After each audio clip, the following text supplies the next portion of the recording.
Hepinize merhabalar dostlar, hoş geldiniz. Yepyeni bir canlı yayınla daha karşınızdayız. Arda Güler'in röportajı var, ona bakacağız. Neler söyledi onlara bir göz atacağız. Yine hazırlıksız yakalandığımız yayınlardan bir tanesi dostlar, hatalar olursa şimdiden affola. Hepiniz hoş geldiniz.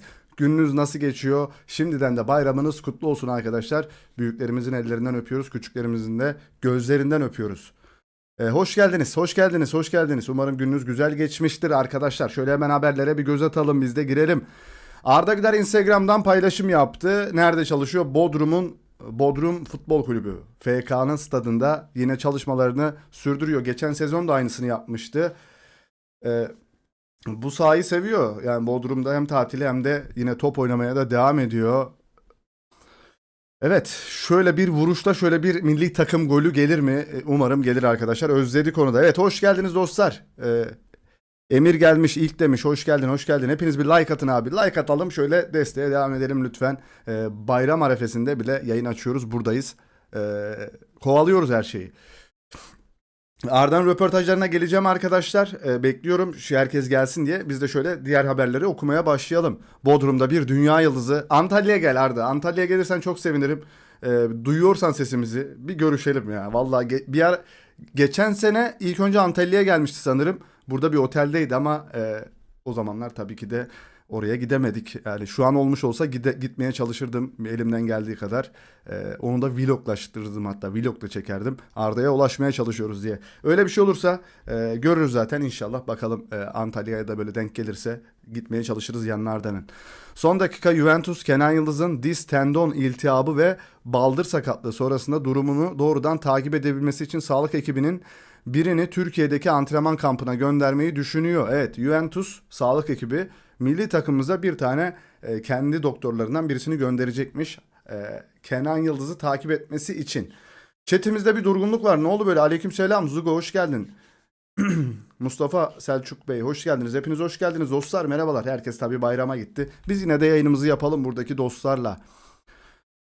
Jose Mourinho Real Madrid'de önümüzdeki sezon Bastoni istiyor. Bastoni gerçekten Real Madrid'e şifa olabilir arkadaşlar. Defansif anlamda zor durumda Real Madrid. Çok kötü oyuncularla defans yapmaya çalışıyorlar. Sıkıntı. E, Adamı sakat sakat oynattılar, bir de sağlık ekibi gönderiyorlar. Aynen öyle. TFF'den bir tane doktorunu Torino'ya göndersin o zaman. Aynen öyle. Kenan'ımızı sakat sakat oynattılar.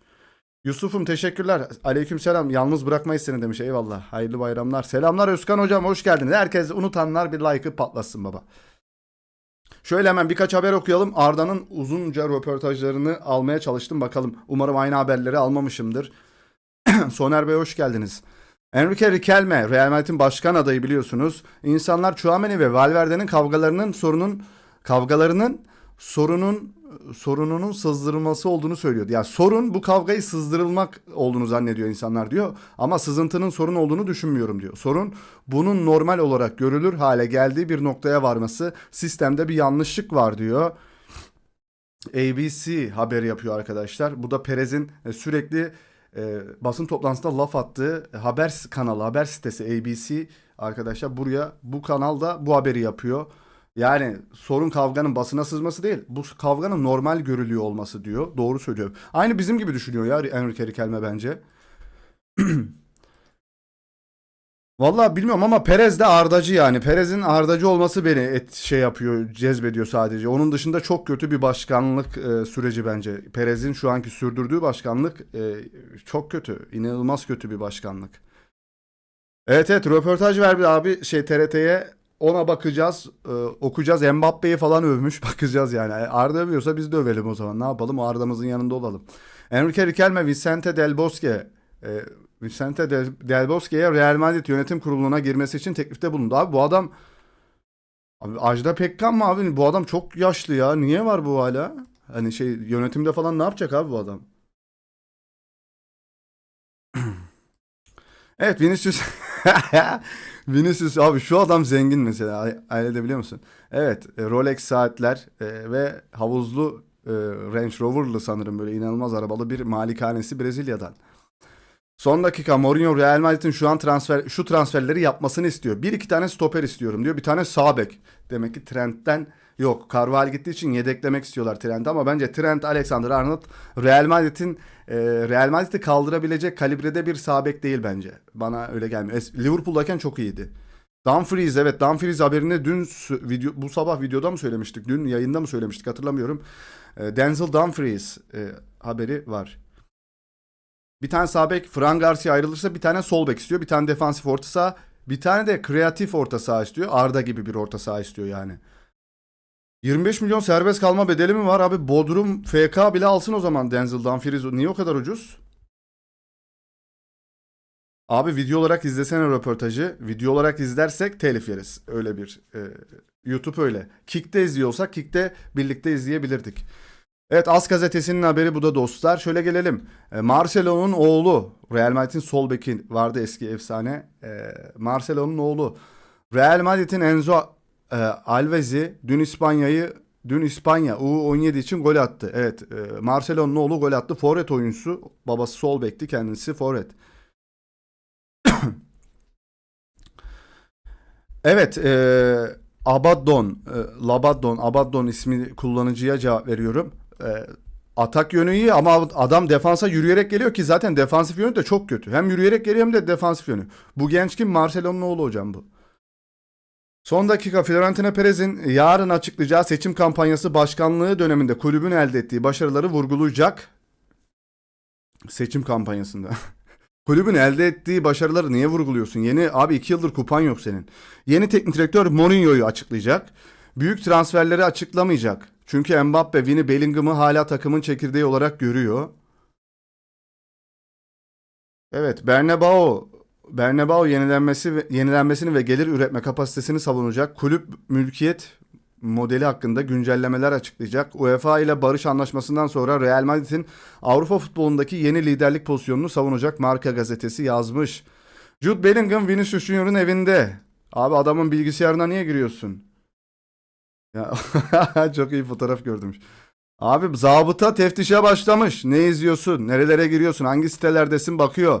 Zabıta teftişe gelmiş buraya. Evet, buraya da Vinicius Junior'ın ağlak fotoğrafını koymuşlar ya, Barcelonalı oyuncular da arkadan hangi sitelere baktığına bakıyorlar. Komik. Torino Emirhan İlkan ile sözleşmesini 2027 yılına kadar uzattığını açıkladı. Orada kalsın. Evet, oralarda kalsın abi. Ya orada kalsın dedim, Avrupa'da kalsın. Hoş geldiniz, hoş geldiniz, hoş geldiniz. Kike geçelim. Perez Arda yeni kaptanımız olacak desin kazanır. Aynen. Bizden bütün oyları alır. Biz oy verebiliyorsak, veremiyoruz tabii ki de ama destekleriz yani.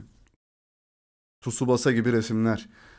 Carvajal, şimdi biraz yazın tadını çıkaracağım ama oynamaya devam edeceğim. Bu benim için net ve kesin. Benim ve ailem için en iyi seçeneklerin ne olduğunu göreceğiz ve buna göre karar vereceğiz.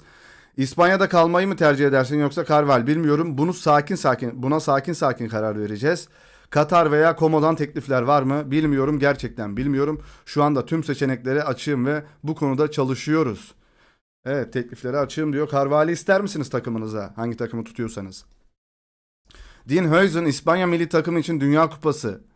İspanya milli takımı için bir tane firmayla, bir tane şeyle herhalde tanıtım videosunda yer alıyor. Ama kendisi İspanya milli takımında yok. Garip. Son dakika, Nico Paz Komo'da bir sezon daha kalmak istiyor arkadaşlar. Evet, Nico Paz gelmek istemiyormuş ancak karar Real Madrid'e ait. Onlar henüz kesin bir yanıt vermedi. Di Marzio, o da büyük bir habercidir İtalya'da. Di Marzio'nun haberi şu şekilde arkadaşlar. Mourinho bunu isteyebilir ya. Mourinho gelirse bu adamı çağırabilir ya. Bir de Serie A'da yılın en iyi orta saha oyuncusu seçildi. Nico Paz dostlar. Brahim Diaz Fas'ta FIFA ile Dünya Kupası'na katılacak. Evet, Fas milli takımına çağrılmış Brahim Diaz da. Gelelim Arda Güler'in uzunca röportajına arkadaşlar. Aynı haberleri almış olabilirim. Birlikte eleyeceğiz onları. Bakalım neler demiş Arda Güler. Galatasaray'a Bastoni. Hocam Bastoni şeye gidiyor. Real Madrid ya da Barcelona. Barcelona teklifini reddettiler ama ya. Huijsen niye Hollanda milli takımını seçmedi? Hayatının dönüm noktası bence iyi takımın orta saha oyuncusu yerine orta takımın en iyi oyuncusu olmak daha mantıklı. Bilmiyorum. Ali Okur Bey teşekkürler hocam. Kesinize bereket. Keşke bir de mesajınızı vurgulasaydınız süper chatinizle beraber. Teşekkürler desteğiniz için hocam. Şöyle uzun zamandır konfeti de patlatmıyoruz. Yani uzun zamandır konfeti patlatmıyoruz derken al işte gelsin.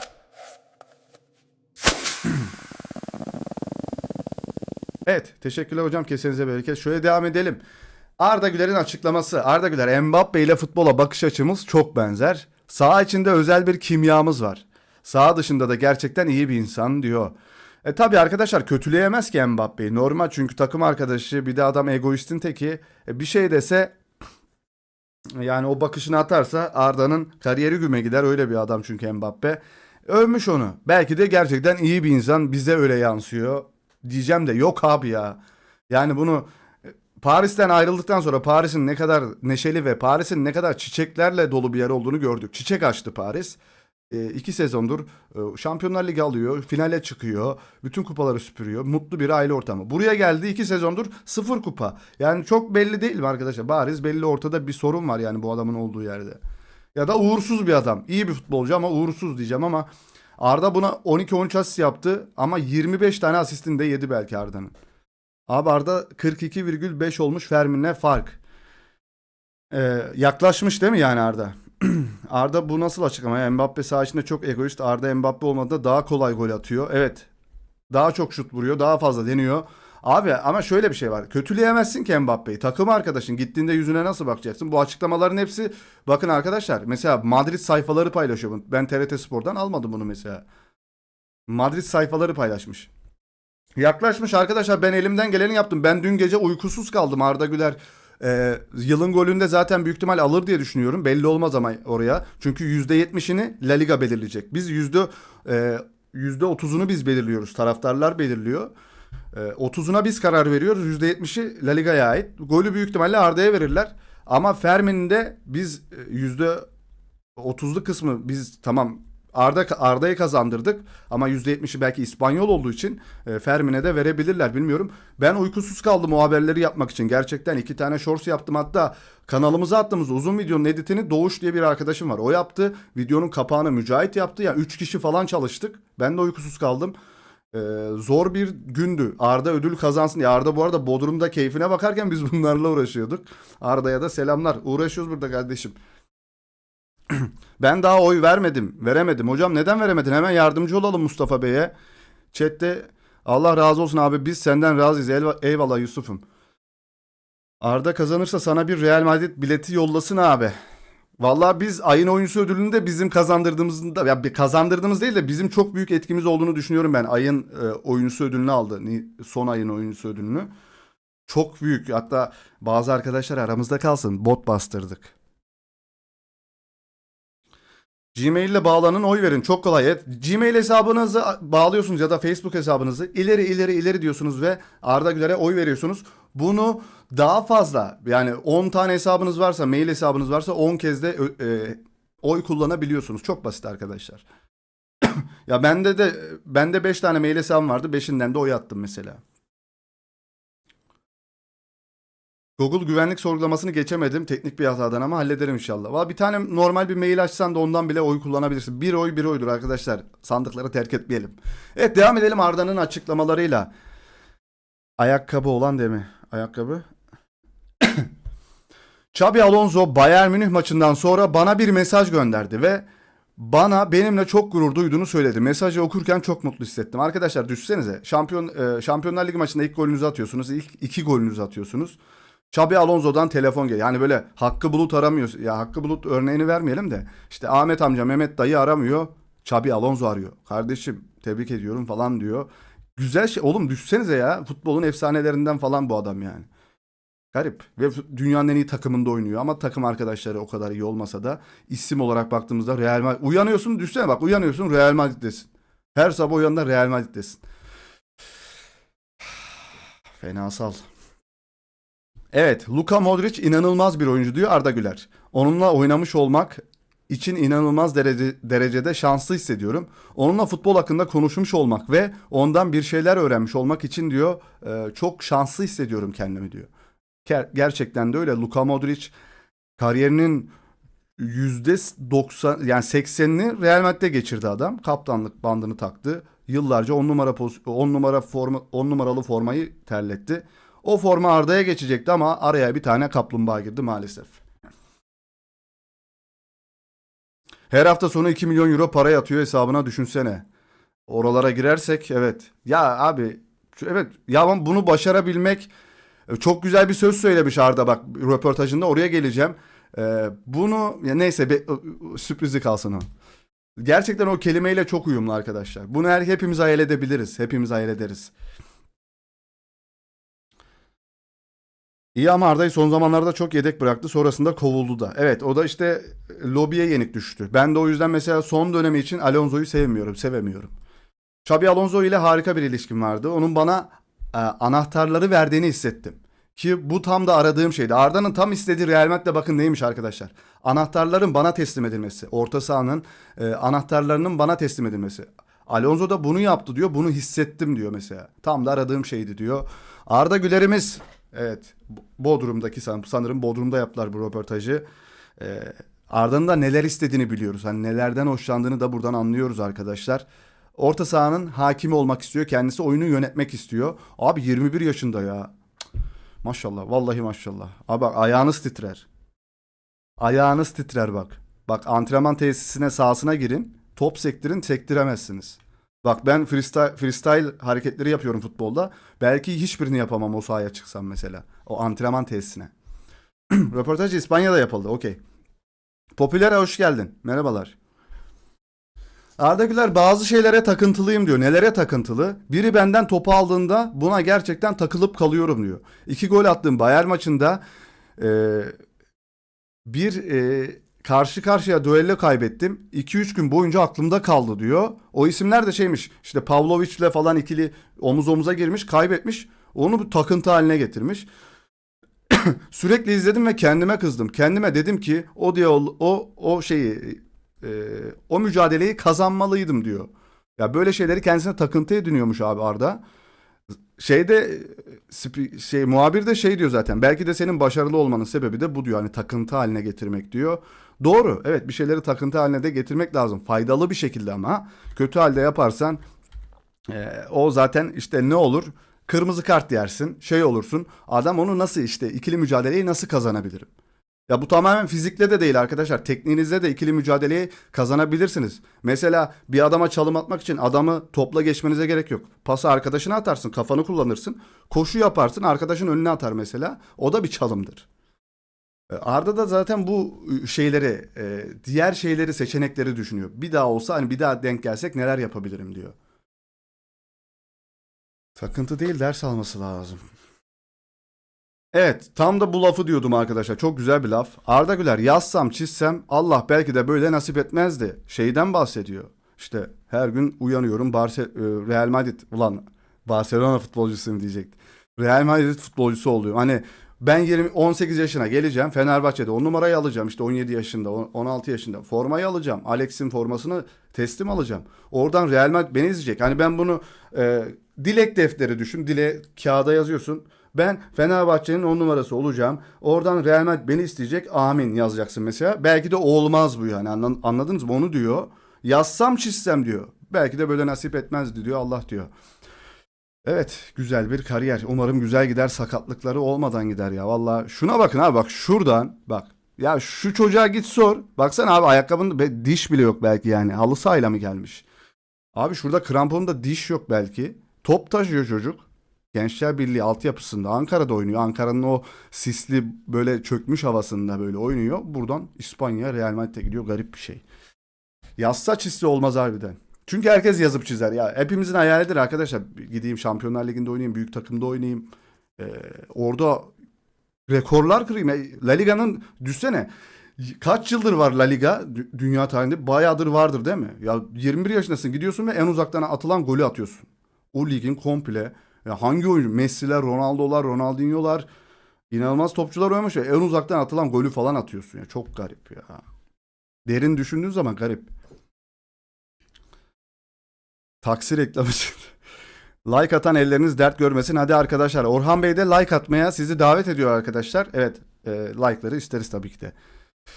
Arda Güler Bayern maçını kariyerim maçı diyor. Arda Güler o maça benim kariyerim maçı, kariyer maçım diyor. Ama bazı şeylere takıntılıyım. Evet, o dediğimiz şey. Evet, tamam. Bazı şeyler aynı haberler olabilir arkadaşlar. O yüzden Arda Güler Mourinho.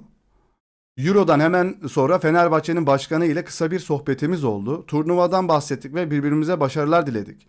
Benfica'ya karşı oynadığımızda da biraz konuştuk. Kariyeri ve ismi için tam bir saygım var diyor Arda Güler Mourinho için. Bakalım. Arda çok şanslı, genç yaşta Dünya Kupası'nda oynayacak. Kenan ya bütün aslında o forma giyen kaç kişi var? 26 kişi mi 36 kişi mi var şu an kamp kadrosunda? Hepsi şanslı abi. 24-25 yıldır gidilemeyen, işte 26 kaç yıl oldu? 24 yıl mı oldu? 24 yıldır gidemediğimiz bir turnuvaya onlara nasip oldu.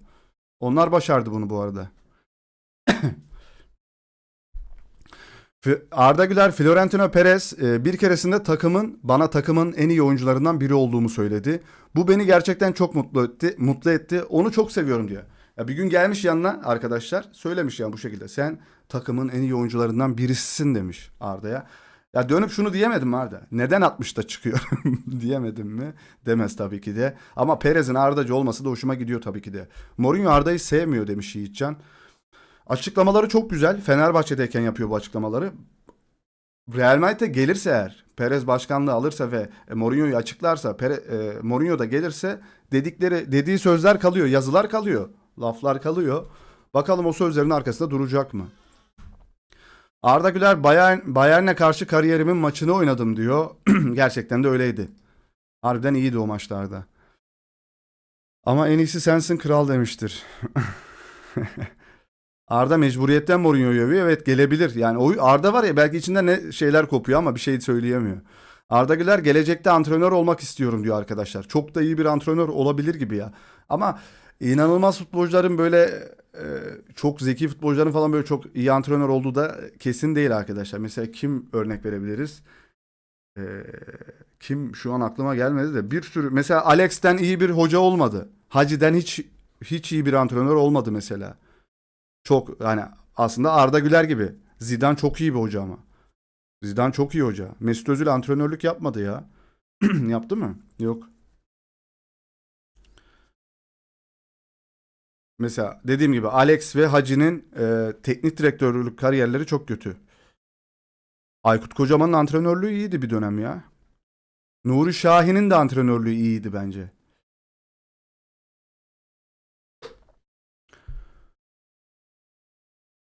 Şöyle devam edelim. Evet. Hep merak ettiğim soruyu da sormuşlar. Helal olsun o muhabirlere de. Engin Kehale falan bu soruları soruyorlar. Alvarez'e bir şey söylemişti ve gülüşmüşlerdi. Orta sahadan Arda'nın attığı golün aynısını denemişti Atletico Madrid Real Madrid maçında. Arda da Alvarez'e gidip bir şey demiş. Çok komik bir şey demiş. Onları öğrenmiş oluyoruz şimdi. Uzun mesafeli gol hedefim mi? Bu şutları denemekten çekinmiyorum. Denemeyi bırakırsan başarısız olursun ama o anda gol planlı değildi diyor. Rastgele vurdum diyor. Yani rastgele dedim, planlamadım. Denk geldi, vurdum diyor. Alvarez bize karşı uzaktan gol atmaya çalışmıştı. Ona dedim ki buradan şut çekmeye çok uzak burası demiş. Gülerek söylemiş bunu da. Tabii bu biraz yabancılardan çeviri olduğu için biraz sıkıntılı. Bunun Türkçe hali de var. Türklerden direkt. Onu da okuruz. Arda Güler, Real Madrid'de çok mutluyum. İnanılmaz bir kulüpte oynuyorum. Her gün büyük bir motivasyonla uyanıyorum bu yüzden diyor. Yani dediğimiz şey. Gerçekten goller ve asistler üzerine odaklanmamaya çalışıyorum. Odaklanmamaya çalışıyorum. Çünkü oyundan ne kadar keyif alırsam performansım o kadar iyi oluyor. Bunu biliyorum. İnsanların goller ve asistlere dayanarak yorum yapması normal. Ben de yapıyorum ama her antrenör oyuncularından farklı şeyler bekler. Bu yüzden oyuncuların rollerini anlamaları ve buna göre oynamaları çok önemli demiş diyor Arda. Eğer antrenör benden 6 veya 8 numara olarak oynamamı istiyorsa gol atma konusunda çok fazla odaklanmamam gerektiğini düşünebilirim. Evet, 6 ve 8'de gol atmak çok zor. Orada artık asiste dönüyor muhabbet. Arda farkı azaltmaya başladı diyor Melike Hanım. İnşallah daha da azaltacak. Ben elimden gelen her şeyi yaptım arkadaşlar. Toni Kroos da iyi hoca olur. Bakalım, olabilir evet. Mesela Arbeloa da iyi bir hoca değil bence. Çok akıllı bu çocuk. Çok olgun düşünebiliyor. Evet hocam, şey yani diyorum ya, mental sağlığı da çok kuvvetli Arda'nın. Yani hepimizin yapamayacağı şeyleri, düşünemeyeceği şeyleri düşünüyor. Mesela biz dayanamazdık bazı şeylere mesela. Ya vurup kırardık bir yerlere. Ama o mesela mentalini çok iyi koruyor. Arda Güler, Xabi Alonso ile harika bir ilişkim vardı. Evet. Şimdi Chelsea'ye gidiyor. Onun için her şeyin yolunda gitmesini umuyorum diyor arkadaşlar. Ona da başarılar dilemiş. Mbappe ile futbola dair çok benzer bir bakış açımız var. Saha içinde özel bir kimyamız var. İnanılmaz bir oyuncu olmasının yanı sıra saha dışında da gerçekten iyi bir insan diyor. Carlo Ancelotti bana geleceğin en iyi orta saha oyuncularından biri olacağımı söyledi diyor. Ama sana da çok fazla süre vermedi. Ama onun döneminde de çok başarılı. 6 şut 6 gol. Güzel bir şey sezondu o da. Güzel dediğim istatistik olarak. Muy lejos. Çok sabırlı Arda. Arda Güler, Xabi Alonso Bayern maçından sonra evet yine aynı haberleri almışız arkadaşlar. Yapacak bir şey yok. Arda Güler'e bir günün nasıl geçtiği soruluyor o röportajda arkadaşlar. Uyanıyorum, kahvaltı yapıyorum, tesislere gidip antrenman yapıyorum. Öğlen yemeği yiyorum, güzel bir siesta yapıyorum. 1-2 saat uyuyorum diyor siesta. İspanyolların uyku kültürü, öğlen herkes dükkanı kapatır. Bağ bahçeyi kapatır. Biz 1-2 saat uyurlar ve sonradan açarlar. Bu daha verimli insanların çalışmasını ve daha mutlu olmasını sağladığını düşünüyorlar. Çok da güzel bir uygulama. Keşke her ülkede olsa. İnsanlar düşünsenize öğlen ara veriyorsunuz ve 2 saat uyuma hakkınız var. Sonrasında daha verimli çalışırsınız bence. Sonra ekstra çalışmam gereken bir şey varsa fizyoterapistle çalışıyorum. Çalışmam gereken bir şey yoksa arkadaşlarımla vakit geçiriyorum diyor Arda Güler. Çok şükür kendimi şu an çok iyi hissediyorum diyor. İnşallah Dünya Kupası'nda en hazır halimle ülkeme faydalı olmak istiyorum. Amin inşallah. Artık burada da bir şeyleri göstermen gerekiyor. Burada da bir şeyler Dünya Kupası'nda bir şeyler göstermen gerekiyor. Çünkü yeni bir hoca, yeni bir değişim geleceği için mecbursun. Real Madrid'de buna her zaman mecbursunuz. Arda bana kalırsa her şeyi kanıtlamış bir oyuncudur. 21 yaşına rağmen. Daha prime'ı gelmedi mesela. Futbolcuların prime'ı arkadaşlar 26-27'de falan açılır prime sezonları. Prime'ını açacak daha bu çocuk inşallah. Arda Güler, Caner Erkin abi Bayern maçımı izlemeye geldi. Kırmızı kart gördüm. Onda da diyor. Hani kırmızı kart yemesiyle meşhur bir oyuncu Caner Erkin. İlk defa maçımı izlemeye geldi diyor. Onda da diyor kırmızı kart gördüm diyor. Evet şuradan evet aynı haberi almışız yine. Şöyle geçtim. Evet Bayern Münih maçı kariyer maçım diyor. Kariyerimin en özel günlerinden birisiydi diyor. Bizim için de öyleydi gerçekten delirmiştik o gün ya. Canlı yayın falan duruyor arkadaşlar. Manuel Neuer'e karşı frikik golü atmak nasıl bir his diye soru geliyor. Arda Güler kalede kimin olduğu kadar benim hissim önemliydi. Frikik olunca topu kullanmak istedim ve sonu da harika oldu diyor. Trent Allah'tan o topa vurmadın yani. Trent gelince çok delirmiştim ben. Trent, Alexander-Arnold ve Arda Güler topun başına geldi. Arda sakın salma sakın sen vur Arda. Trent defol git oradan dedim. Arda vurdu ve burada delirmiştik hatırlıyor musunuz? O yayında burada olanlar var mıydı? Süleyman vardı yanında. Süleyman kardeşimle beraber izledik maçı yayında. O da uğurlu gelmişti bize. Türkiye maçlarında Süleyman'ı çağırsak mı ne yapsak ya? Evet Arda Güler 10 numara olarak oynamayı gerçekten çok seviyorum. Abi şu çocuğa şu 10 numara pozisyonunu verin artık ya. Adam bak minikken bile çocukken bile 10 numara giymiş. Bütün milli takımlar Fenerbahçe Gençler Birliği'nde 10 numara 10 numara abi çocuk. Yani pozisyon olarak da 10 numara forma numarası olarak da 10 numara. Ama Mbappe geldi bozdu o sihiri. Ne güzel o 20 yaşında 10 numaralı formayı giyecekti ya. Selam, iyi akşamlar. Malatyalı hoş geldiniz.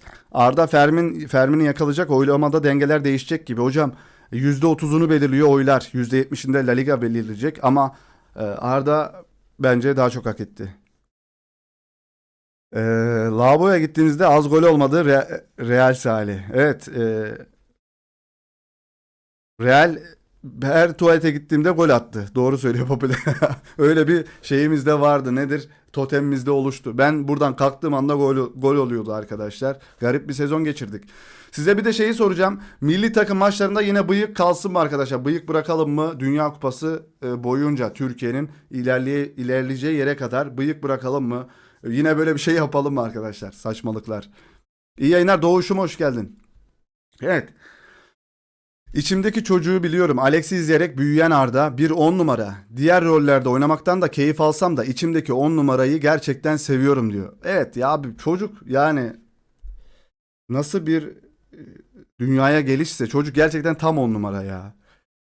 Hocam bıyıklı daha iyi. Bıyık sana yakışıyor reis. Ya Uğur getir. Böyle Osmanlı bıyığı bırakacağız hocam yani. Hani Osmanlı olarak gireceğiz o Dünya Kupası'na. Onunla ilgili de bir anket açalım mı ya? Açalım hadi. Anketimiz var mı bizim şu an bu arada? Anket gözükmüyor bende de. Mücahit buralarda mıdır? Anket açalım mı? Hadi bir anket başlatayım ben arkadaşlar. 2 saniye sonra Arda'nın açıklamaları daha bir sürü açıklaması var. Dünya Kupası için bıyık bırakayım mı? Evet. Bırak. Bırakma.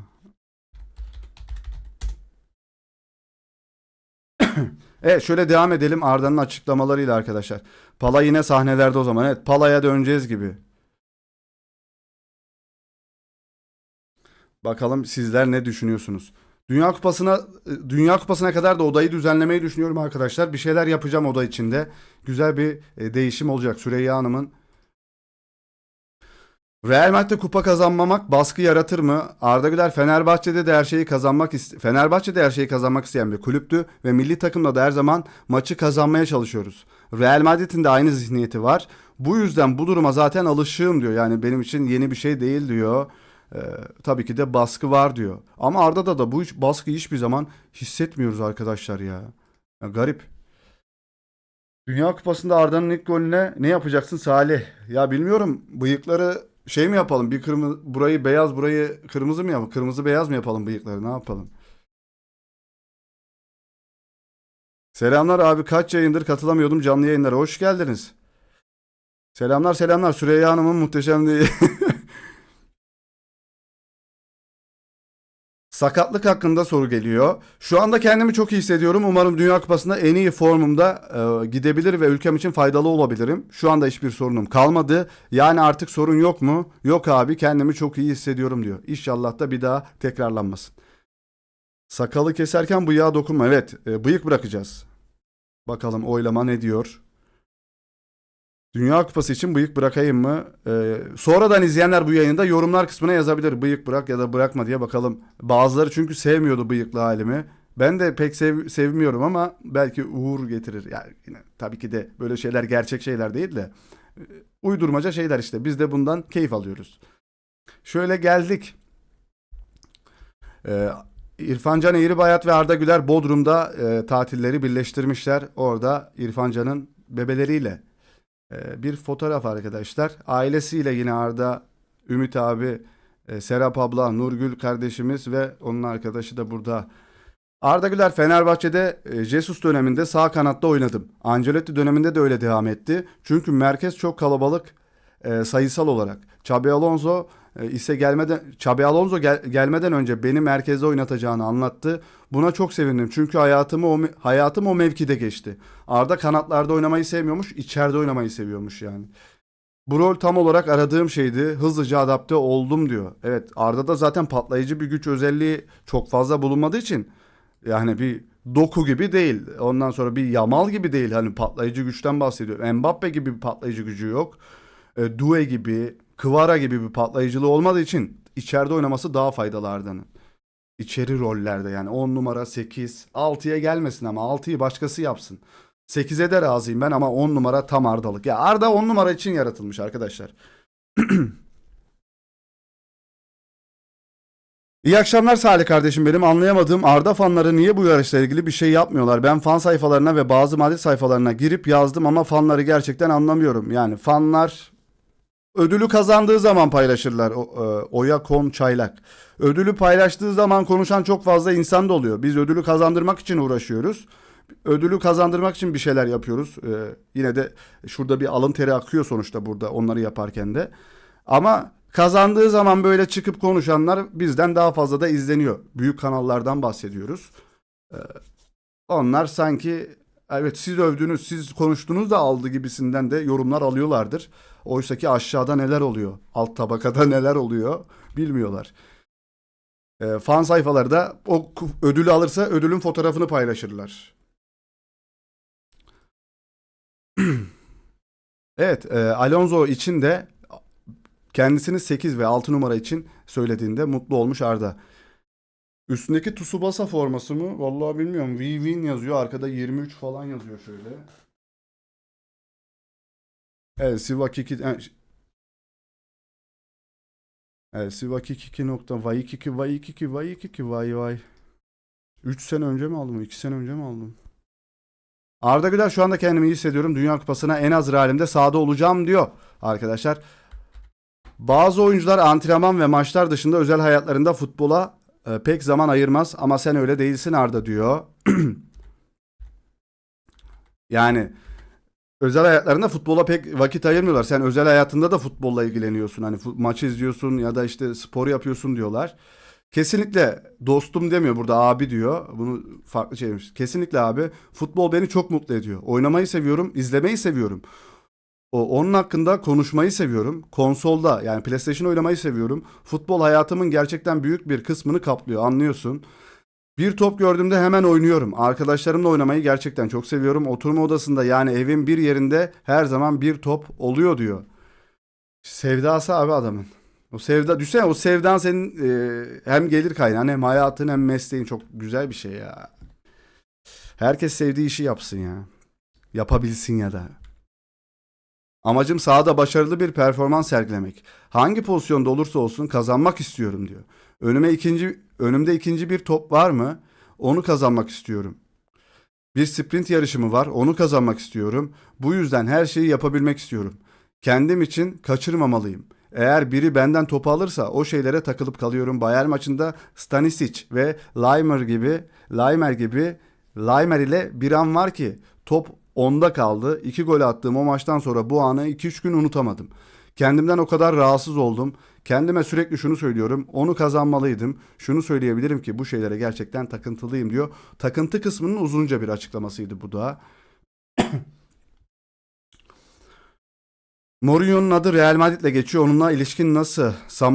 Samandıra'ya gidememiştim vedamda. Yani veda sürecinde Samandıra'ya gidememişti. O yüzden oraya gitmem gerekiyor. Gittiğimde Mourinho'yu da görmüştüm. Başkanımızı da gördüm. Üçümüz sohbet etmiştik. Galiba Avrupa Şampiyonası'nın biraz sonrasıydı. Biraz daha sonrasıydı. Konuşmuştuk. Başarılar diledik.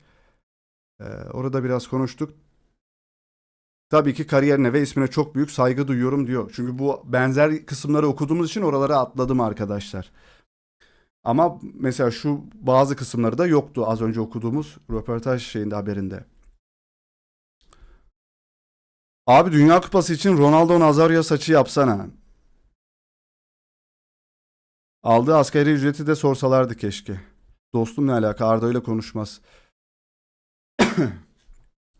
Abi Ronaldo Nazario saçı yaparsak sokağa çıkamayız bu arada. Ama adam dünyanın önüne çıktı o saçla ya. O saç neydi abi? Nasıl bir psikolojiyle yaptı ki o saçı o? Evet, bu haberi de vardı. Şöyle geçelim. Arda Güler Montella ile çok güzel bir ilişkimiz var diyor. Güzel bir takım yarattı. Onunla çalıştığımız için şanslıyız. Forvet tartışmalarına katılmıyorum. Takım olarak çok gol atıyoruz ve hücum gücümüz yüksek. Şu an benden beklentisi daha çok 10 numara pozisyonda oynamam yönünde. Ne güzel işte, 10 numarada oynayabiliyor milli takımda. Bakalım milli takım ne yapacak arkadaşlar? 15 gün mü kaldı Dünya Kupası'na? 15 gün kaldı sanırım. Hafiften hafiften çıtırdan böyle heyecan geliyor bana. Neler olacak? O zaman da hem yayınlarımız olacak. Maçı da birlikte izleyeceğiz. 4'te 5'te yayın açacağız. Güzel bir süreç olur bizim için. Sonu kupayla. Ne olur kupayla olsun sonu. Ne olur kupa. Ya da böyle bir çeyrek, yarı. Sen kokoreç söylüyoruz değil mi? Çeyrek alayım ben bir tane. Bir tane yarım alabilir miyim? Ama abi olsun. Kokoreç çekti canım bu arada ya. Diyete girmiştik, kokoreç çekti canımız. Antalya'da olup kokoreç yemeye gitmek isteyen varsa ısmarlayabilirim. Gelin kokoreç yiyelim. Vallahi canım çekti ya. Luis Figo Arda Güler hakkında. Arda her büyük kulübün aradığı nadir bir niteliğe sahip. Baskı altındaki sakinlik, hata yapmaktan korkan genç bir oyuncu gibi oynamıyor. Kişilik, vizyon ve cesaretle oynuyor. Real Madrid'de o zihniyet yetenek kadar önemli. Eski Ballon d'Or kazananı Arda Güler'in topla zekası ve büyük anlardaki özgüveninin onun bir sonraki neslin belirleyici orta saha oyuncularından biri yapabileceğine inanıyor. Figo'dan Arda Güler sözleri. Nerede yaptı bunu bilmiyorum ama nerede söyledi bilmiyorum. En iyi gol %60, diğerinde Fermin %50. 5000 kişi var. Arda'ya oy kullanmayan kullansın. Esra Kuru. Valla ben diğer Shorts kanalım var. Oraya bile Shorts videosu çektim arkadaşlar. Oraya da Shorts çektim. Burada hem yayın yaptık, hem uzun video yaptım, hem buraya da bir tane Arda'nın ödülüyle ilgili Shorts çektim. Yani 4-5 video yapmışım bu olayla ilgili. Hala da bahsediyoruz mesela. Bazı oyuncularla çok fazla konuşmanıza, çalışmanıza gerek kalmaz. Mbappe çok özel bir oyuncu diyor Arda Güler. Futbola bakış açımız benzer diyor. Bunun hakkında konuşuyoruz. Çok özel bir kimyamız var. Kendisi de çok özel bir oyuncu. Saha dışında da çok güzel bir insan diyor. Arda Güler boş zamanlarımda maç izlemeyi seviyorum. Tam olarak ben olsam ne yapardım şeklinde değil de genelde maçları bir teknik direktör gözüyle izlemeyi seviyorum diyor TRT Spor. Adam şimdiden teknik direktörlük kariyerinin başlangıcını bile yapıyor ya. Oyumuzu kullandık ya, zaten Arda'nın golü bırak İspanya'yı Puskás ödülü alması lazım. Ya böyle şeyleri taraftarın belirlememesi gerekiyor bence. Çünkü herkes birinin fanı oluyor burada artık. Fan, kimin fanı fazlaysa, kim popülerse o kazanır onu. Bunu artık nasıl yapıyorlar? Nasıl bir ya da eski futbolculara ya da orada yönetimde birileri varsa onların oy kullanması falan gerekiyor. Taraftar olduğu zaman nasıl kullanıyoruz? Talip Karaca. Valla kim atacak chat'e arkadaşlar? Chat'e bir link.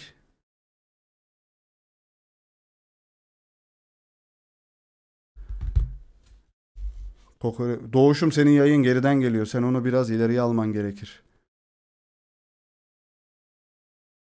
Hemen arkadaşlar onun şeyini atmaya çalışalım arkadaşlarımıza. Kanalınızı görüntüleyin. Arkadaşlarımıza şey için oy kullanmaları için tekrardan ben bir şuradan link bulacağım. Gönderiler kısmında. Bizim şu gönderimize giderek buradan oy kullanabilirsiniz arkadaşlar. Burada 2 tane link var. Bu iki linki arkadaşlar link var açıklamada. Bundan bir önceki yayını izleyebilirsen aslında o şekilde kullanabilirsin. Bu yayından bir önceki yayın. Saadettin Yok kanalına giriyorsun. Canlı yayınlar kısmına giriyorsun. Ve bir önceki yayını izliyorsun. Arda Güler işte oylara aday falan filan diye bir yayınımız var. Orada nasıl olacağını da anlatıyorum. Ama ben yine de buradan bir link atayım. Sen buradan yapmaya çalış hocam. Pizza işinde iyi para var. Demiş. Ne alaka? Burak abi damlar şimdi buraya. Yok damlamasın abi. Yayın geriden geliyormuş. Linki de sabitledim hocam. Oradan kullanmaya çalışın.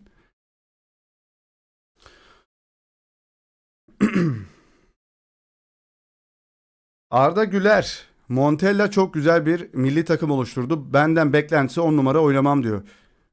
Ha, evet evet. Kokoreç ısmarlayayım deyince evet. Damlar da damlamaz. Zarar.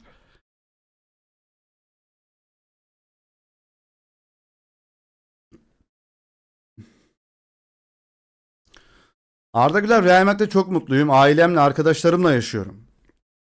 Onlar bana sağ olsunlar her zaman destek oluyorlar. Çok inanılmaz bir kulüpte oynuyorum. Her gün o tesise gitmek, arkadaşlarımla oynamak beni çok mutlu ediyor. Her güne büyük bir motivasyonla uyanıyorum. Yani kim uyanmaz ki arkadaşlar yani.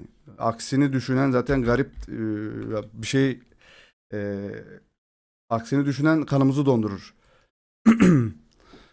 Abi sabah U23'te en iyi de Fermin birinciyi de hala öyle mi? Hala öyle.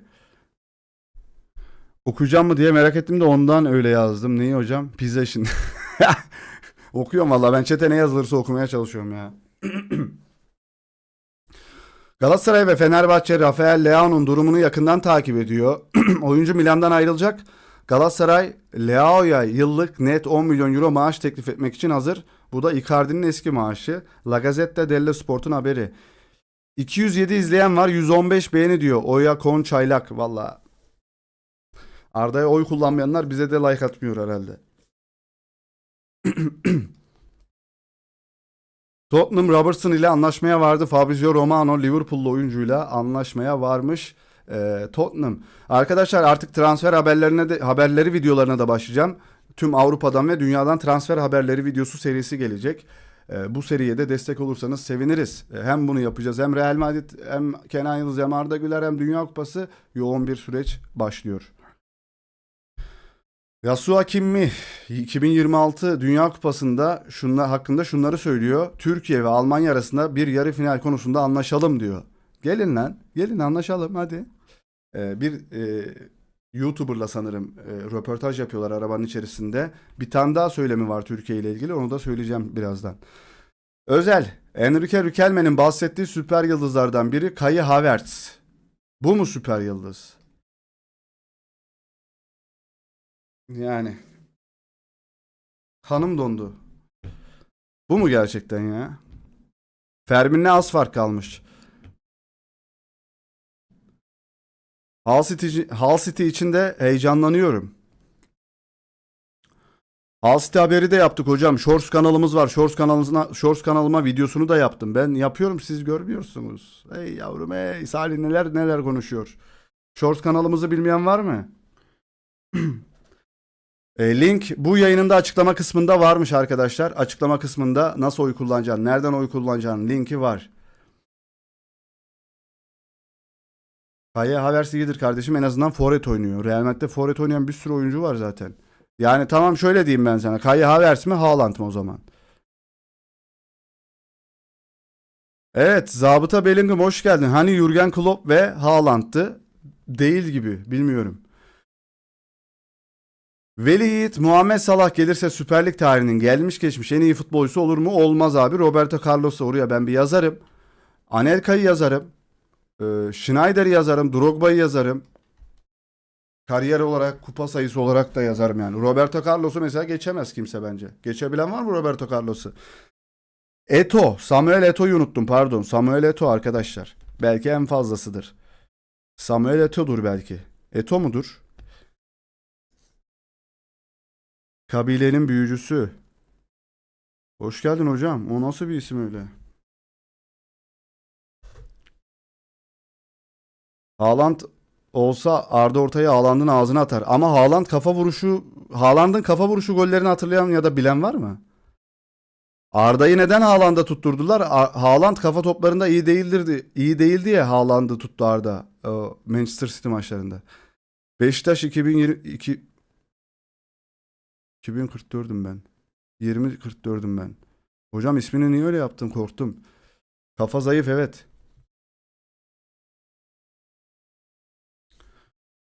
Arda Güler frikik olduğunda çok isteyerek topu aldım. İlk golü de ben atmıştım. Ayağım yanıyordu. Ayaklar ısınmıştı. Halı saha muhabbeti arkadaşlar. Ayaklar yanıyor kardeşim, gol atacağız demiş. Attı Arda. Valla dün gibi aklımızda. Dean Huijsen Dünya Kupası'na çağrılmamasına öfkeli. Bunun arkasında bir hile olduğunu düşünüyor. Ya kardeşim sen inanılmaz bir performans mı sergiledin? Ne oldu? Nasıl oldu bu iş? Arkana bütün futbolcuları kaçırdın. Arkana Ezel'in kör annesi bile kaçtı senin yani. Öyle bir oyuncu kaçırıyorsun ki arkana. Ya Ezel'in kör annesi bile kaçtı senin arkana. Ve milli takıma alınmadım diye öfkeleniyorsun. Sen ilk önce ülkenin takımında oyna. Hollanda'da oynaman lazım senin. Ne işin var İspanya'da? Hey yavrum hey. Orada konuşuyorsun öyle. Gitsene ülkenin takımında oyna. Kendi milli takımında oyna. Her futbolcuya diyorum.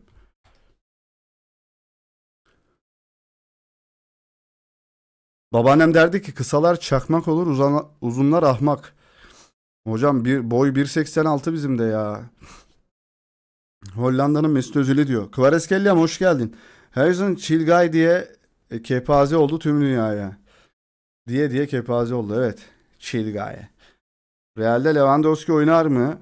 Oynayamaz hocam. Lewandowski oynayacak olsa şeyde oynardı. Barcelona'da oynardı. Yok abi yok. Oraya Osimhen tarzı. Öyle baskı yapan, her yere koşan adam lazım.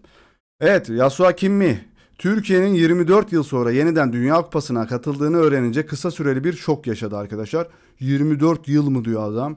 Gerçekten o kadar oldu. Arkada Türkiye bayrağı da var arkadaşlar. Bizim bayrak orada.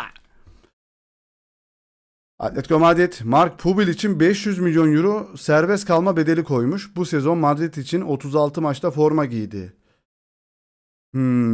Anladım kardeşim. Yani amblemdeki ayı gibi, yani ayı gibi izledim yani bu haberi. Gerçekten şu amblemde. Bu arada ilk defa amblemi bu kadar detaylı görüyorum. Elmaya uzanan ayı var. Evet, kan dondurucu bir amblemmiş bunların amblemi de. Bu ne kardeşim? Kimi alıyoruz biz? Yamalı falan mı alıyoruz? Yamal mı alıyoruz yani oradan? Neyi sipariş ettik? Yamal artı e, Yamal artı şey mi alındı oradan? Gavi Pedri mi alındı? 1 mi 1 milyon olması lazım. Adamı reklam yapma abi. Böyle reklam mı olur? Reklamın iyisi kötüsü olmaz da bu çok kötünün kötüsü yani. Bu ne? İyi bayramlar. Hediye fikirleri hoş geldin. Seviyorum seni. Fermin Lopez Arda'dan önde. Hala oy verdim. Oy verelim arkadaşlar. Evet, oy vermeye devam. Hesap açın, verin arkadaşlar. Verin, bir şeyler yapın. Ben tüm Türkiye'ye yaymaya çalıştım. Tüm Türkiye'yi ne kadar yayabilirim ama bizim mahalleye kadar anca yayılmıştır herhalde. Victor Osimhen, eğer Chelsea beni arar ve beni istediklerini söylerse bunu Galatasaray ile birlikte düşünürüm. Çünkü Chelsea hayır demek zor olur. Drogba idolü, Drogba da efsaneleşti kulüp. Chelsea arkadaşlar. Orası çağırırsa gider. Neymar Dünya Kupası için saçlarını maviye boyattı. Kardeşim, senin bir Türkiye'ye uğraman vakti gelmiş. Ben Türkiye'deyim diye ektiremiyorum ama parasızlıktan. Senin bir Türkiye vakti gelmiş gibi. Bu ne abi? Bir Türkiye ziyareti gelir mi Neymar'dan? Oraları bir halletmesi gerekir. Osi gitmesi lazım sanayide. Seneyi de Acun alsın. Saneyi. Sanayi. Sanayi diye okudum abi. Saneyi de Acun alsın.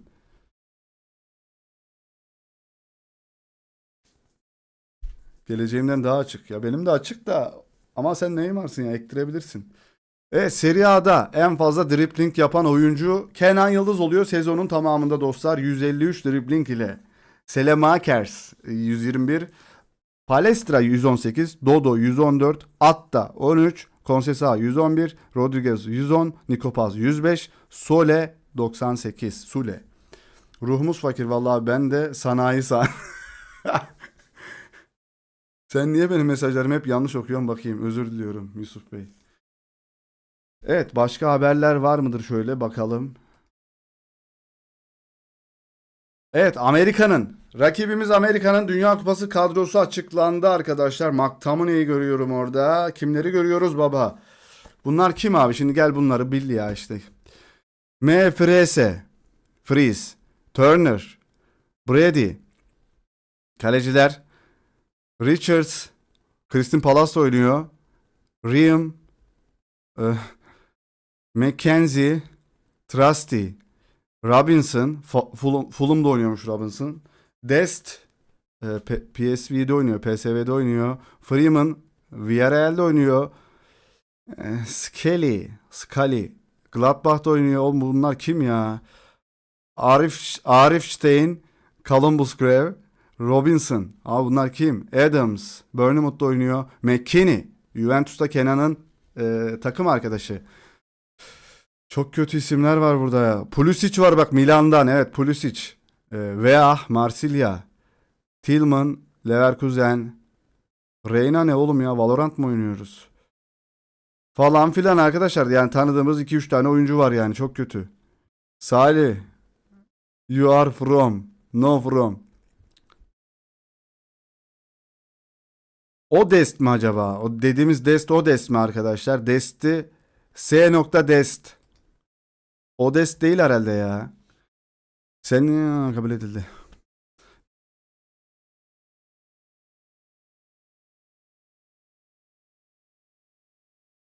Evet. Başka da bir haber yok arkadaşlar elimde. İlk rakibimizin, yani rakiplerimizden ilk kadro şeyi bu geldi. Diğerlerine de bakacağız arkadaşlar. Bunlarla ilgili de tabii ki de bir video yapacağım. Oyuncuları ve takımları analiz edeceğimiz videolar da olacak. Bakalım nasıl geçecek. Evet, o Sergio Dest. Serginho Dest. Allah Allah, bir bakayım şuna ya. Serginho Dest kim ya? Serginho Dest. Aa, biliyorum bunu. Tamam tamam, şimdi bildim. Tamam. Kısa boylu bir çocuk diye, bu sağ bek oynamıyor muydu abi bu çocuk? Evet, sağ bek. Aynen, sağ bekmiş. Bildim. Des çok tutunamadı ama, değil mi Barcelona'da? La Liga uzmanlati. La Liga uzmanları ve kaptanlar seçimde etkin. Ha, La Liga uzmanları ve kaptanlar bu ödül seçimlerinde etkin olacakmış. Şimdi biz bunları yenersek Trump'a sıkıntı olur mu? Olsun hocam, ne olacak? Emre Demir de Barça'ya gittiydi de 6 ay dayandı. Emre Demir evet Barça'ya gitti. Alt takımında oynadı. Sonrasında ülkemize geri döndü. Evet, Barça potansiyelli oyuncu olarak almıştı. Tutunamadı, olmadı. Evet, kısa boylu bir çocuktu. Hatırladım şimdi onu. Evet dostlar, bir like atalım yayına. Yayınımızda bugünlük bu kadar olsun dostlar. Yavaştan gidelim. Ee, Var mı sorularınız? Şöyle anketi bitireyim ben. Şöyle anketi bir bitireyim. Sonrasında sorularınızı alayım. Ondan sonra gidelim arkadaşlar. Dünya Kupası için bıyık bırakayım mı dedik. %73'ünüz bırak dediniz. %27'niz de bırakma dediniz. 94 oy kullanılmış. Ne sorayım abime? Problem dil olduğunu söylemişler. Evet, Muhammed Demirci vardı, hatırlıyor musunuz? Muhammed Demirci, Beşiktaş'ın altyapısındaki o inanılmaz çocuk. O da hiç ailesinden ayrı kalmadığı için orada tutunamadı, minnacıktı. Vallahi o çocuk inanılmaz bir çocuktu. Emre Mor gibi, Emre Morumsu. Emre Mor da çok iyiydi ama ben Emre Mor'dan mesela çok kızgınım, ben Emre Mor'a. Şu an hala onu inanılmaz bir şekilde konuşuyor olabilirdik, Emre Mor'u. ABD ile son hazırlık maçımızda Jack McGilliman birinci dakikada bize gol atmıştı. Evet, o hazırlık maçını da hatırlıyorum.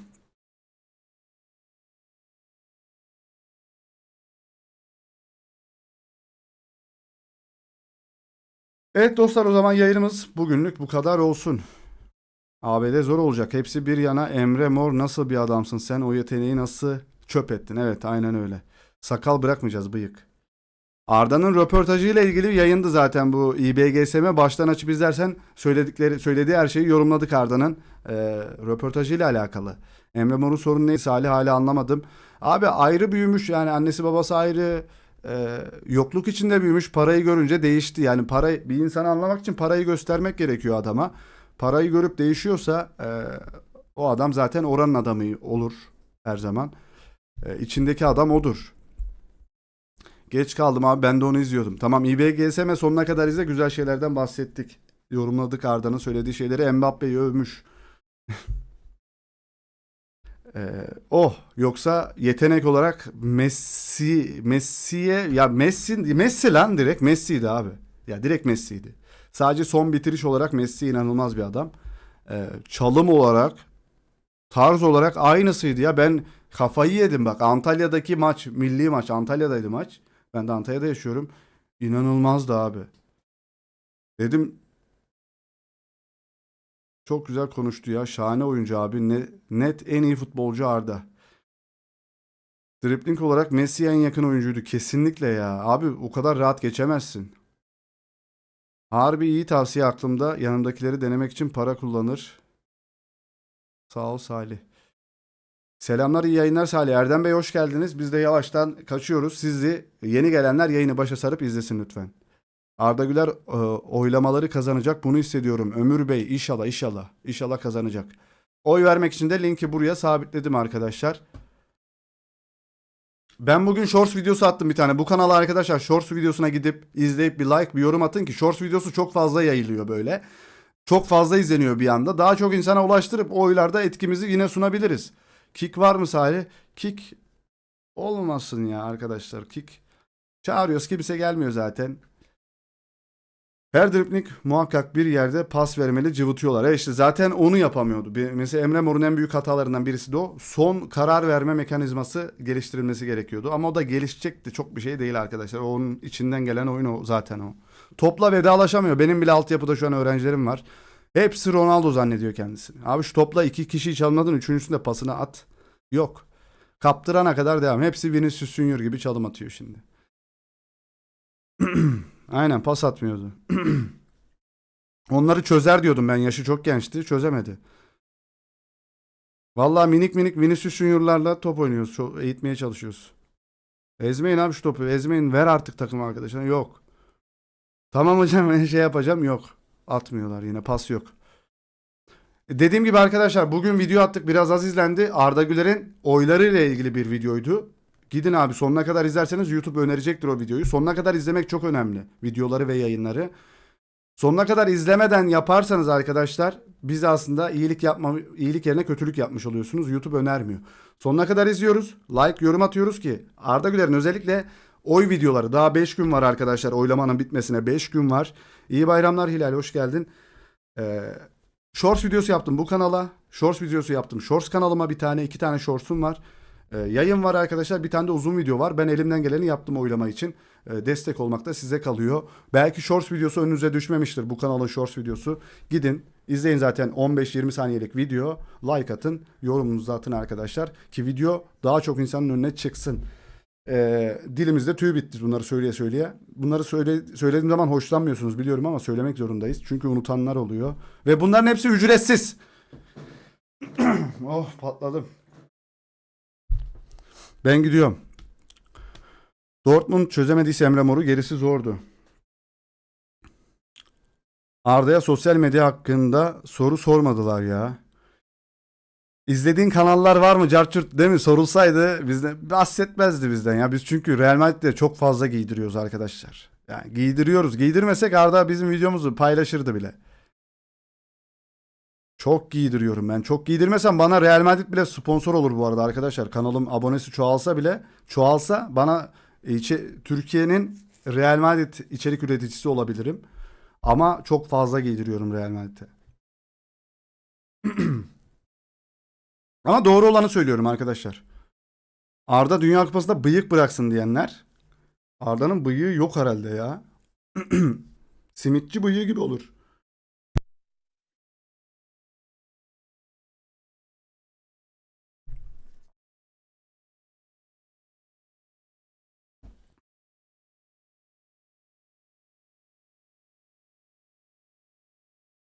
Şu sözünle beraber bitirelim ya. Şu söz çok güzel arkadaşlar. Kaderden ötesi yok diyor. Nerede lan o söz?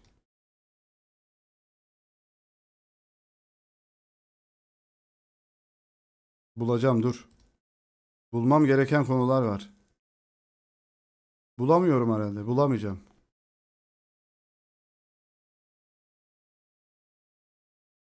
Heh, şu sözde. Alonso'yu anlatması iyi olmuş. Belki de transfer konusunda mı? Gider diye mi? Olursa eski Salih, olmaz o zaman büyük ihtimalle. Harbi fanatik Salihçiyim diyormuş bir yer. Nerede Dünya Kupası'nda bir hak ediyor. Olursa Salih eski Salih, olmaz. O zaman niye hocam, ne olacak, buradayız ya. Arda dedi diye bunları bizi söyledi diye bir şey olmayacak ki burada yani. Arda bunu söylese ne olacak? Biz yine burada samimi sohbete devam. Abi bu 1 milyon da olsa ben herhalde böyle konuşurum ya. Belki chat'i bu kadar okuyamayabilirim. Çok çok fazla akar o zaman chat. Ama yine damacanayla su içilir bu yayında yani. Ya yine burada İngilizce okumaya çalışırız, güldürürüz falan filan. Chat'i okuyamam. Okuyamam. Ayın oyuncusu ödülünde neden Chouameni'nin formasını giymiş? Keşke onu da sorsalardı. Evet, o bak güzel bir soru. Bir sobamız eksik. Vallahi Dünya Kupası'nda sobaya doğru çevirmeyi düşünüyoruz bilgisayarı. Sobayı göstereceğiz artık. Yapacak bir şey yok. Sobanın borusuna da formaları asarız artık. Boruyla göz göze geldim şu an ya. Engin Kale papazları altyapı içinde kanal aç. İleride turnuva yaparsın.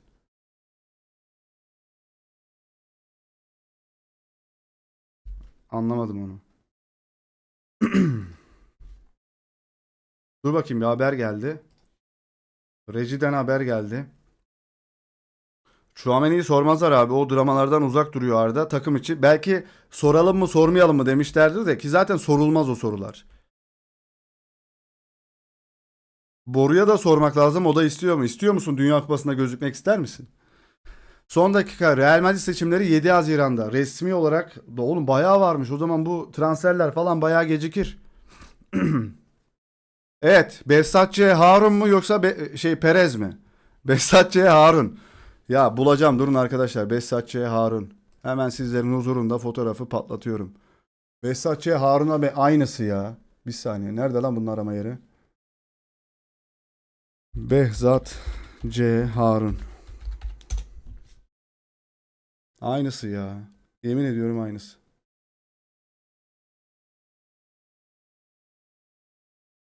Hep video var ama fotoğrafı nasıl bulacağız ki buna?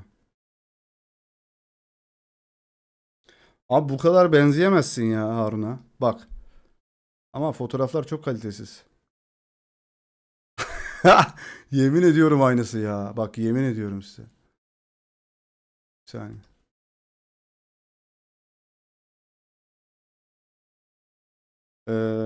Nasıl babuş? Aynısı değil mi? Başkan aynısı ya. Yeni başkan aynısı. Dur sakallı fotoğrafını da bulayım bunun. Başkan aynı Harun.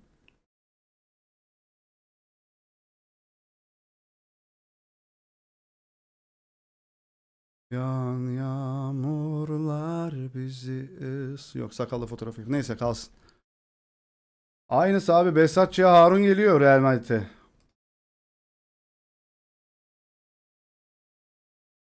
Evet. Baksana abi aynısı ya. Bu adam o adam iş yapar yalnız hocam. Yani Kaya Havertz'e eğer iki tane dünya yıldızı getireceğim. Biri Kaya Havertz'e gelme. Klopp ve Haaland'ı getireceğimse evet gel. Ama Perez de Arda. Perez de Ardacıdır. Abi Perez'dir. Ağır Ardacı evet. Ağır Ardacı bu adam. Arda da bugün röportajda söyledi. Yani bir gün yanıma gelip bir anda sen takımın en iyi oyuncularından birisin Arda deyip gitmiş. Sürekli de makas alıyor. Bizim çocuğu ellemeden de geçemiyor. Perez seviyor Arda'yı. Riquelme spor tarafı mı? Uzun vadeli bir projeye uygun bir antrenör atayacağız. Üyeler Real Madrid'e getireceğimiz profilden çok gurur duyacak. Antrenör için getireceği profilden çok gurur duyacaklarmış. Bu ilk günden itibaren heyecan uyandırmak için tasarlanmış bir proje. Aynı zamanda hiyerarşi, organizasyon ve gerçek yönetim kapasitesine sahip gerçekten profesyonel bir altyapı oluşturmak için. Bu kişi daha önce Real Madrid'de çalıştı mı diye soru geliyor. Riquelme hayır. Real Madrid kısa vadeli düşünceyle işletmeye devam etmez. Bu gerçek bir döngü değişikliği anı. Elbette bugüne kadar elde edilen her şey takdiri hak ediyor. Ama teklifimiz profesyonelleşme ve bu ne? Modernizasyonun farklı bir modeli altında kısa, orta ve uzun vadeli bir proje inşa etmekle ilgili diyor. Projelerimiz böyle diyor arkadaşlar. İyi bir profilde bir hoca gelecek, herkes heyecanlanacak diyor. Klopp diyorlar. Bakacağız. Futbolda millet niye birbirini öpüyor onu anlamıyorum. Leş gibi terleme adamı öpüyor. Bir de erkek erkeğe. Arkadaşlar onlar sonuçta. Ne konuşuyorsun dayı? Vinicius kapçuk ağzıyla Mbappe'yi öpüyor. Ha, Vinicius tarafından da öpülmek istemem bu arada bak. Ama Ester'i bile öptü o ağız. O ağız. Vinicius'un ağzı Ester'i öptü mesela. Bunu biliyorsunuz. Ester'in eski sevgilisi. Vinicius Junior yeni sevgilisi Mbappe. Riquelme. İki transfer zaten tamamlandı ve birkaç tane daha aynı sportif yönlendirme altında ve aynı profesyonel yapı içinde üzerine çalışılıyor diyor abi. Behzatçı Harun abi benzerliğini fark ettiğim andan itibaren ciddiyetini kaybetti abi adam bende ya. Bilmiyorum. Ester'i daha kimler öpmüştür Salih? Perez rahat alır. Vini öpücüğü. Abi Vini düşsene Vini'nin sana dudaklarıyla geldiğini kelebek kanatlarını açıp sana doğru dudaklarını uzatmış bir şekilde geldiğini hayal et Vinicius Junior'ın. Vini ile Mbappe Perez'i öpsün. Şey değil mi? Perez burada duruyor. Vini ve Mbappe yanlardan öpüyor. Olabilir evet güzel aile fotoğrafı. Belki de hala sevgilisidir. Oyda. Klopp gelmek istemiyor ki. Abi demiştir Mbappe'yi göndereceğim demiştir bu. Mbappe'yi göndereceğim. Bellingham'ı göndereceğim. Seni alacağım demiştir. O zaman kabul etmiştir. Perez göndermek istemiyor Mbappe'yi. Rüyama girecek. Kadife Bilek. Umarım rüyanda Vini yanaklarından öper seni. Online gamer hayal dünyan geniş reisi mi? Belki de hanım dondu.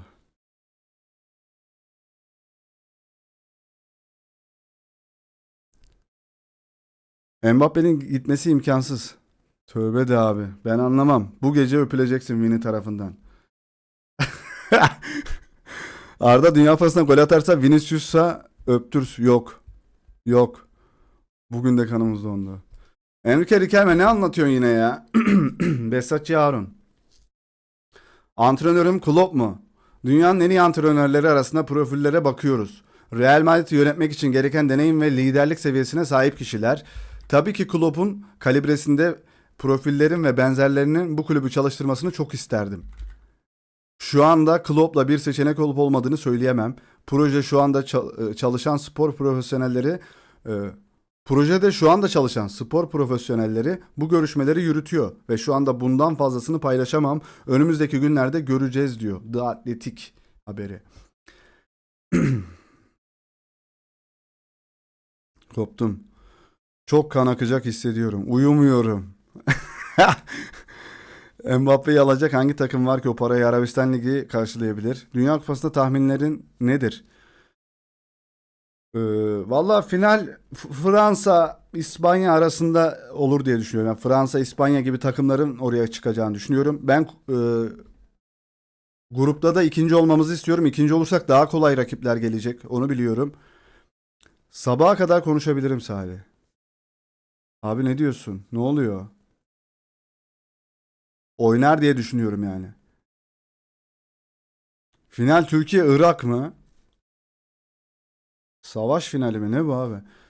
Ee, Türkiye'nin de grupta ikinci olursa lider değil de ikinci olarak çıkarsak daha düşük profilde takımlarla karşılaşacağız ülkelerle. Oradan sonra da sakatlık olmazsa bak gerçekten sakatlık olmazsa ben bir çeyrek meyrek yarı yani olabilir neden olmasın. Çünkü ama şunun olması gerekiyor. Hep söyledim hep söyleyeceğim yayınlara gelenler biliyordur. Kulüpteki yıldız oyuncularımız kulüplerdeki kendi kulüplerindeki performanslarını milli takıma yansıtabilirse. Yoksa Kosova'ya karşı bile kötü oynadık biz. Portekiz kazanacak. Öyle diyenler de var. Ronaldo'nun son Dünya Kupası falan filan. Portekiz Ronaldo'nun prime'ında bile olmadı. Abi çok sarar ya. Güzel bir hikaye yazılsın inşallah. Orta saha Portekiz'de çok iyi. Evet Portekiz'in de orta sahasıyla Bruno Fernandes, Neves, Vitinha. İnanılmaz bir orta saha. Last Dance. Last Dance hem Messi hem Ronaldo. e, Modric. Modric yok lan Modric. O şey gitti mi lan Hırvatistan gitmedi değil mi? Gitti mi? Gitti mi lan? Takip edemedik onlara daha bakamadım. Neymar aynen Neymar Last Dance. Biz veya Bosna kazanamayacaksa İspanya kazansın. Aynen öyle. Bir araya giren reklamların size faydası var mı? İki yakında Madrid sayfaları beni engelleyecek. Bu sayfalarda neden hareket az bilmiyorum. Araya giren reklamların bize faydası var çünkü bu işi yapabilmemizi sağlıyor. Oradan çünkü gelir sağlanıyor arkadaşlar YouTube'dan. O reklamlardan gelir.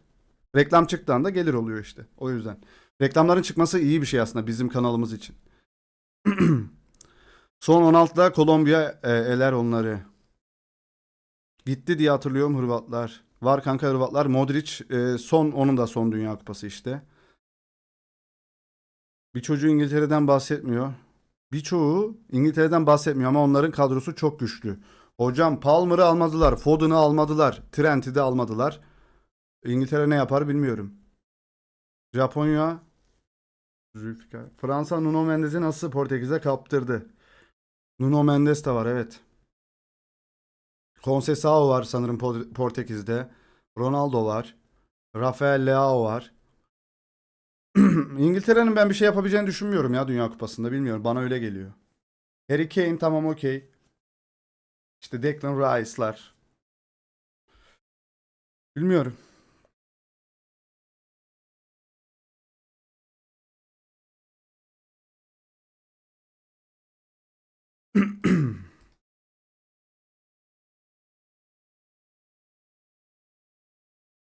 Altyapı mı? Hangi altyapı hocam?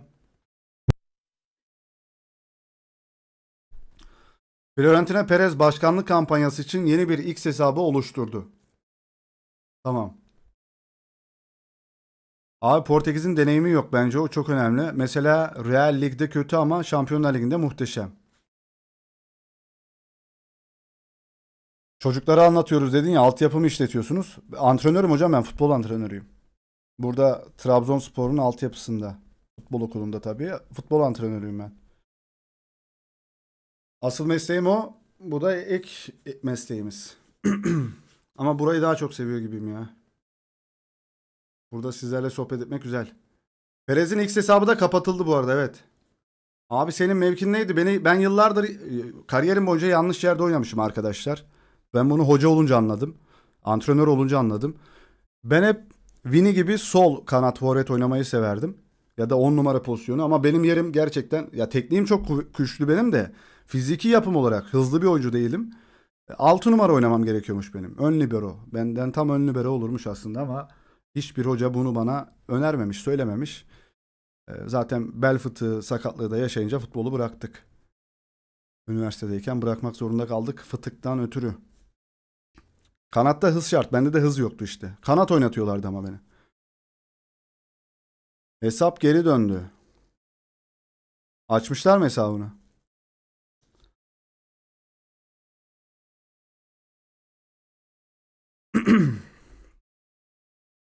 Kenan Yıldız'ın İtalya basınına konuşması Dünya Kupası hakkında benim için inanılmaz ve heyecan verici bir deneyim olacak. Türkiye'nin Dünya Kupası'nda oynadığını kendi gözlerimle hiç görmedim. Umarım her şey harika gider. Son Avrupa Şampiyonası'nda iyi performans gösterdik ve büyük bir potansiyelimiz var. Takımımızın üzerine çok fazla baskı var. İyi bir iş çıkarabileceğimize inanıyorum. Umarım gruptan çıkmayı başarırız. Ondan sonra kim bilir neler olur. Sakin bir kafayla oynamak istiyorum ama ülkemi temsil ediyorum ve genç futbolcular için rol model olma sorumluluğunu da hissediyorum. Abi bu ne kadar olgun ya bu çocuklar. Biz olsak ya gidiyoruz şov yapacağız falan diyen tipler de olabilirdi bunlar. Geliyoruz ya Dünya Kupası falan. Hani Hakan Çalhanoğlu tarzı gibi mi? Gibi, evet.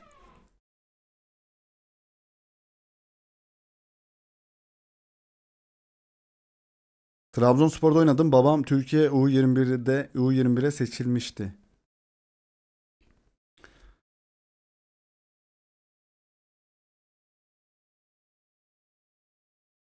Evet dostlar. Yavaştan gidelim ya arkadaşlar. Bu haberleri zaten açtık. Bir haber daha geliyor ama yavaştan. Çok terbiyeli, sıfır kibirli futbolcularımız var. Maşallah, gurur duyuyorum. Bünyamin hocam, ben de kesinlikle sıfır kibir. Tertemiz, efendiler bir de arkadaşlar. Ronaldinho'nun çene yapısı ağızdan nefes almamış olsaydı nasıl şekilleneceğini varsayarak yapay zekaya yeniden düzenlendi. Vinicius Junior için de aynısı vardı Mücahit herhalde.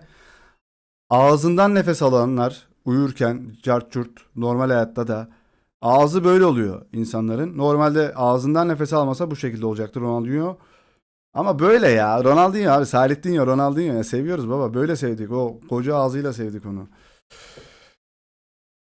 Hakikaten Arda Kenan bu devrin insanları değil. Aynen öyle. Yaşlarının çok olgun. 1980'ler tanımamışsın. Babamın yedeği gitmiş. Gelince bir yıl Beşiktaş'ta oynamış. Salih daha çok Arda gibi 10 numara oynar. Dribbling olduğu için. Tekniğim çok iyi hocam benim. Teknik konusunda e, yani benim videolarımı, futbol videolarımı bilenler vardır belki aranızda da. Olsun, araştırırım sen. Normal olan güzel. Evet. Arten.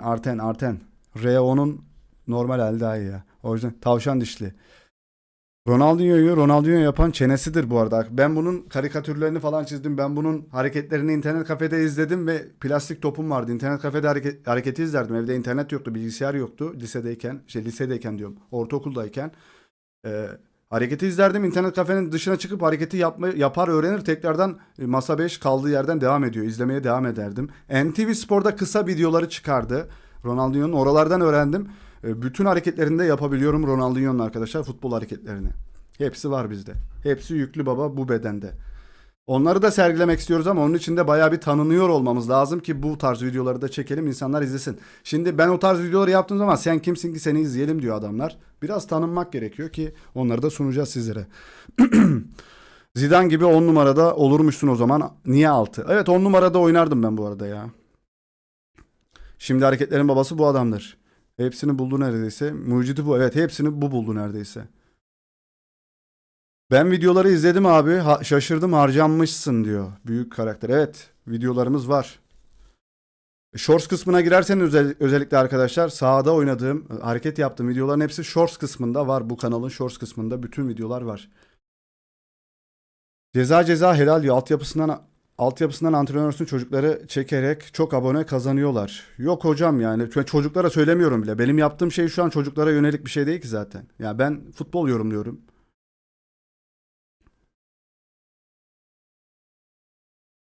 Teknik olarak Neymar mı Ronaldinho mu? Ronaldinho hocam. Ronaldinho futbola bak arkadaşlar. Uzay mekiğinden fırlatılmış. Hani top taç kullanırsın ya böyle. Ronaldinho'yu böyle uzay mekiğinden fırlatmışlar. Adam futbolla dalga geçip gerçekten bak gülerek dalga geçip futbolla eğlenip dalga geçip ayrıldı gitti abi. Böyle bir adam. İnanılmaz bir adam ya. Gerçekten. Ya ben futbolu sevme nedenimdir ya. Bu Ronaldo. Cristiano Ronaldo yani. Onlarla sevdim ben ya. Ama Ronaldo bambaşka bir şey daha. Dalga geçti ya futbolda bildiğin. Dalga geçti gitti adam. Barcelona'yı Barcelona yaptı Ronaldinho. Abi ben de senin yaptığının aynısını Ronaldo videolarını izleyerek yapıyordum. İşte asıl onun başlangıcı Ronaldinho. Neymar bence Ronaldinho'yu izledim ama Neymar'da olan bileği kimse de görmedim. Gelmez Ronaldinho gibisi gelmez bak. Messi, Ronaldo gelir, Cristiano Ronaldo gelir, Messi gelir, Neymar da gelir ama Ronaldinho bence gelmez ya. Ronaldinho'nun eskiden Nike reklamı vardı. Direğe vuruyor. O video zaten yapay zeka yoktu o zaman da yani montajlı bir video. Direğe vuruyor geliyor 4 kez. Montajlı videoymuş. Asensio tak tak nerelerdesin ya? İyiyim sen ne yapıyorsun? Vallahi buralardayız. Bir yeni gelenler de like'lasın yayını. Maradona, Cristiano hatta belki Messi bile gelebilir ama Aron gelmez. Arten. Bayağıdır görüşemiyoruz. Zabıtacım özledim seni gülüm. Seviyoruz seni de. Bu kim? Aynen bak. Abi nasıl keşfettik ya? Bak yine saçın kelleğini gördük ve hemen caps yapılmış ya. Ya X'e falan yön veriyoruz Twitter'a. Bak egolu konuşma. Bu Mbappe yayın yapıyor bak. Söylüyoruz ve hemen böyle hemen mimleniyor bak. Bunları görmemiştim ben mesela. Evet burada da kanım dondu. Çok kötü. Çok kötü bir saç. Hemen Türkiye tatili gelir mi Dünya Kupası öncesi? Mbappinho. Tak tak Asensio yaş kaç ki? Bir cisim yaklaşıyor efendim. Ronaldinho'nun oğlu Hull City'de altyapısında oynuyor evet. Abi bayram mübarek olsun. Bayramda canlı yayın gelir mi ya da video gelir mi? Gelecek hocam ben evdeyim. Ben çalışmaya devam. Neymar'daki bilek Ronaldinho'da yoktu. Evet zaten Ronaldinho'nun eklemleri yoktu çünkü. Oh yeah. Amcaoğlu. Amcaoğluna ya ben emoji kullanabiliyor muyum? Şu selam veren emoji var ya. Baba dur. Ya da şöyle yapalım ya sana direkt şöyle yapalım baba. Ben bunu kullanmam normalde çok. Amcaoğluna gelsin. Güzel cevaptı.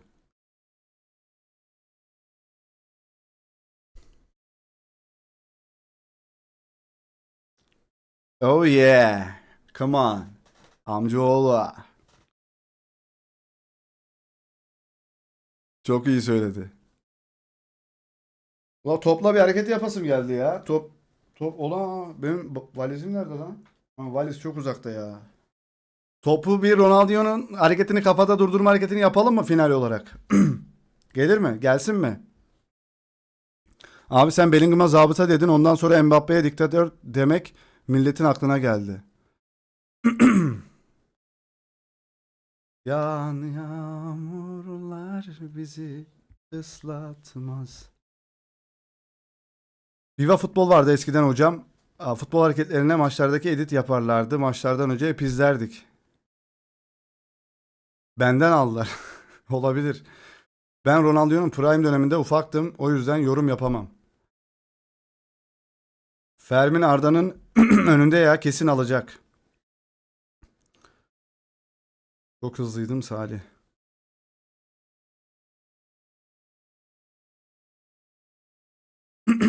Bunu videomuzda göstermiştik. Fernando Muslera'nın Uruguay milli takımındaki ilk günü ve şimdiki hali. Lisedeyken ben, şu an ben abi işte aynen. Vallahi zor Allah kolaylık versin önünü açsın kardeşim. Asensio tak tak. Ben bayağıdır çalışıyorum hem okuyorum. Allah kolaylık versin. Merhaba, iyi akşamlar. Sercan Bey hoş geldiniz. Hocam topla şov gelsin. Hocam evde anneyle kavga gelsin mi peki?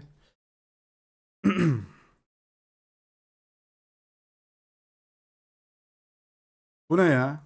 Belli değil, Barcelona'dan arkadaşlar seçmen ve onlar meslek ataman gerekiyor. Polis, Gavi çünkü insanları azarlamayı seviyor. İtfaiyeci ben çünkü bu hayaldi. Kim bunu diyen abi? Belli değil, Barcelona'da. Bir saniye, bunu kim diyor? Gavi. Pedri diyor. Pedri itfaiyeci olmak istiyormuş. Pedri'nin seçimleri. Polis kim olurdu takımda diyor. Gavi olurdu diyor. İtfaiyeci ben olurdum çünkü bu hayalimdi.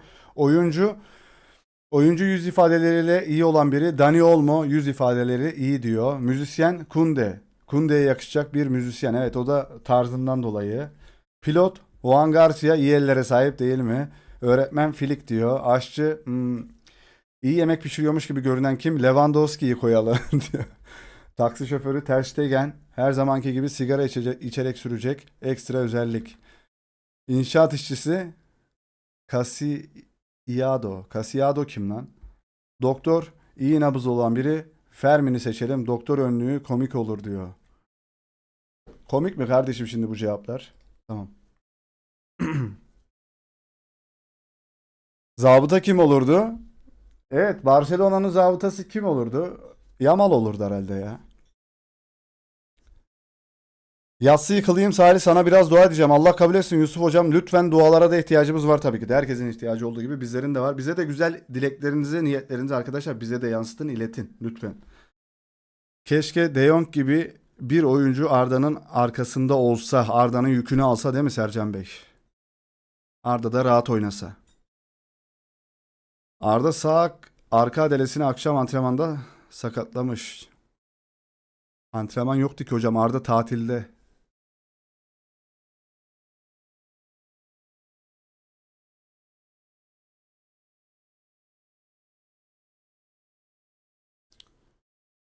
Tabii ederiz abi dua. İnşallah rüyanda Vini seni de öper. Eyvallah eyvallah. Kvareskelya. Sonra ben hemen uyanırım. Rüyam biter ama sen uyanamazsın. Seni bolca öper umarım. Kadir Gedik. Arda'nın oylamayı hatırlatsana Salih. Hatırlatıyoruz hocam. Ben daha ne yapayım abi? Basacağım şimdi. La Liga'yı basacağım ya. Verin lan şu kupa ödülleri diyeceğim. Arda'ya direkt kendim teslim edeceğim. Kvareskelya.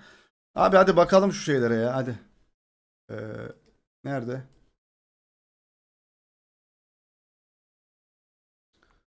Şu ödüllere bir daha bakalım arkadaşlar. Devamını oku. La Liga. Cart curt. Tam ekran verdiğimiz vakit. Burası gelir mi? Bir bakalım durumlar ne burada. Evet, %61 ile Arda Güler gollerde önde arkadaşlar. Golde, yılın golünde 31 bin mi? Kaç almış oğlum bu? Burası yetişemez ya. Bunlar %30'luk, taraftar oyların nihai kararı %30'unu oluşturuyor. Biz %30, La Liga Uzmanları Komitesi ağırlığı %40 oluşturuyor. Kaptanların oyları ise kalan %30'luk kısmı oluşturuyor arkadaşlar. La Liga uzmanları, takım kaptanları ve biz. Bunda etkin rol oynayacağız. Biz elimizden geleni yaptık. 61 ile önde burası. Daha fazla oy diyelim. Ne vardı? 23 yaş altı. Şimdi oy verin. Biz buraya oyumuzu verdik. Arda Güler'e verdik. Fark kapanıyor. Okey ama daha ne yapabilirim? Ben sizden istiyorum. Ben desteği yaptım arkadaşlar. Siz videoları sonuna kadar 2-3 hesabınızdan da izleyin videoyu. İnsanların önüne çıksın benim video. Shorts videosunu izleyin. Daha ben ne yapayım? Twitter'a post attık. Twitter'dan retweet yapın ve kalp atın bizim gönderimize. Ben daha ne yapayım arkadaşlar? Helal olsun. Kelebek rüyası hayırlıdır. Lig kuralım Salih. Bence müzisyen Yamal tam bir şopara benziyor. Evet, burada da Arda ne olurdu? Baba Arda'dan Doktor Alex ya, Doktor Alex. Arda'dan öğretmen falan da olurdu bence ya. Salih lig kuralım, sponsor buluruz, artı YouTube vesaire derken bir hikaye oluştururuz. Ne diyorum lan ben? Şey gibi mi? Neydi? Golazo gibi mi? Meltem Hanım hoş geldin. Selamlar. Arda'nın oylamalar ne durumda? Onları gösteriyoruz şu anda. Arda Güler sezonun 23 yaş altı en iyi futbolcusu ödülünde %43 ile Fermin'e çok yaklaştı. Diğer şeylere bakalım bir. Yılın futbolcusu ödülünü kim alacak? Mesela Yamal niye şeyde yok? 23 yaş altı en iyi futbolcuda da yılın futbolcusunda var. Niye böyle bir ayrıcalık tanınmış bu arkadaşa? Spam atmayalım. Ya kardeşim. Bir dakika seni bir dakika dinlendirelim hocam sonra gelirsin. Son videoyu acilen hype'layın. Keşfete düşer. Shorts videomuz bak. Son shorts videomuzu beğenin ve son uzun videomuzu beğenin. Abi, sonuna kadar izlemezseniz bir anlamı yok arkadaşlar. YouTube önermez. İzlemiyorsan bile açık bırak ya. İzlensin ve önersin YouTube. Daha fazla çünkü herkes bayram tatilinde olduğu için bilmiyor olabilirler arkadaşlar. Bakacağız. İnsanların önüne çıkabilir. Bayram dönüşü görürler belki. O zaman artabilir oylar. Burada da arkadaşlar Yamal ben burada kime verdim? Vedat Muriç'e verdim ben arkadaşlar. Bunların hiçbiri kazanmasın. Çünkü Yamal 23'ten büyük. Yamaç diyorum ya. Yamal 23'ten büyük olamaz ya. Bir saniye. Yamal Arda'dan da küçük. Yamal'ın ben 19 yaşında olduğunu biliyorum. Bakacağım. Yamal. Transfermarkt'ta bakalım hemen. Yamal 18 yaşında. Kardeşim benim. Yamalcığımız 18 yaşında. 23'ten büyük olamaz. Yamal hem yılın hem 23'ünde aynı anda oylanamıyor. Yamal 18 yaşında hocam. Transfermarkt'tan baktım şimdi. Selamünaleyküm. Abi hayırlı yayınlar, hayırlı bayramlar. Teşekkürler. Sizlerin de bayramı kutlu olsun, mübarek olsun. Nereden oy veriyoruz? La Liga'dan hocam. La Liga'nın resmi sayfasından. Chat'e sabitlediğim linkten oy verebilirsiniz. Ben de aynı mantıkla oy verdim. İkisine de yaramasın. Aynen. Dur sonra bakalım ben başka kimlere oy verdim.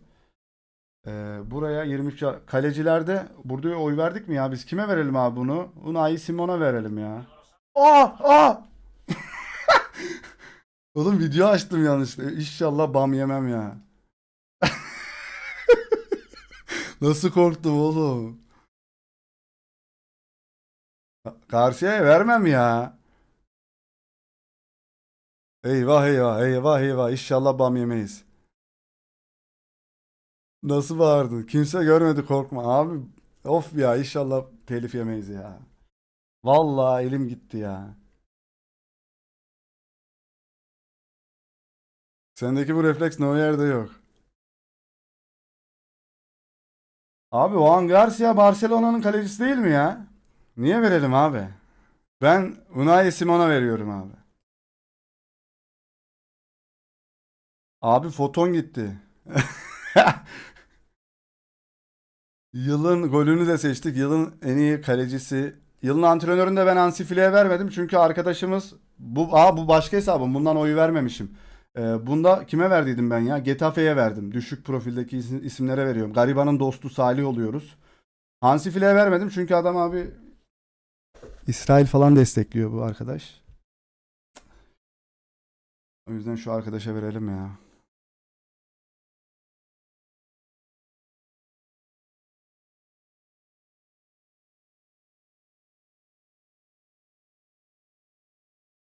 Arbeloa'ya oy ver. Arbeloa'yı koymamışlar ki buraya.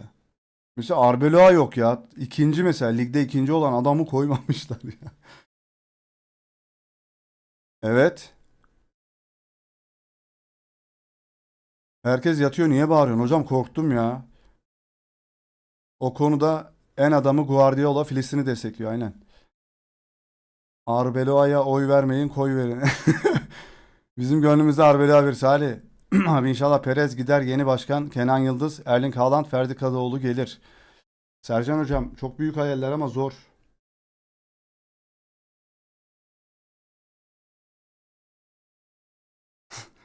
Kanka bağırdın da yanlış anlama olmasın bizim evdekiler yanlış anladı. Tam o sırada girdiler içeri odaya. İyi denk geliş. Yamal'ın bu tarz olayları konuşmamasını söyledi. Yamal Filistin olaylarında. Ağlamış bir tık arkadaş o zaman. Ağlak bir tip diyebiliriz buna.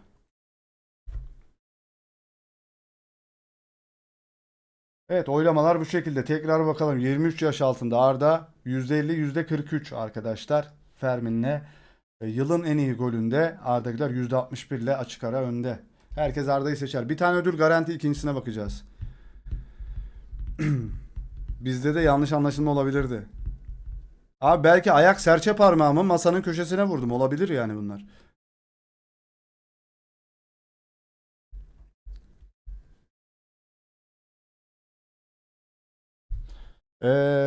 Can Kara oy kullanabildiniz mi hocam?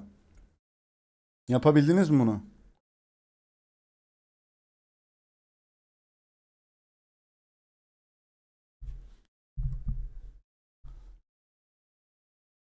Okey okey, tamam. Yapabildiyseniz ne güzel. Başka hesabınız varsa açıp yine Arda'ya oy verebilirsiniz.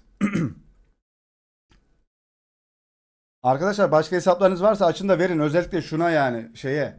Ee, Şu yılın 20 yaş altı 23 yaş altı en iyi oyuncusuna verilen ödülde oy kullanın. Tüm maillerden devam. Güzel hocam, güzel. Elinize sağlık. Eyvallah. Can hocam. Yamal ve Mbappe ile yarışmalıydı. Evet evet Yiğitcan. Bakalım seneye belki olur ya.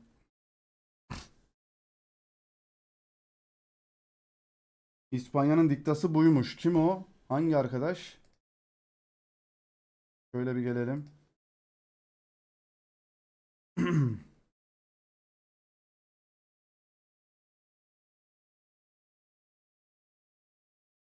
Lionel Messi ve Cristiano Ronaldo'nun kariyer istatistikleri. Bunu mu okuyacağız gece gece? 1155 maç. 1329 maç Ronaldo. 910 golü var Messi'nin, 973 golü var Ronaldo'nun.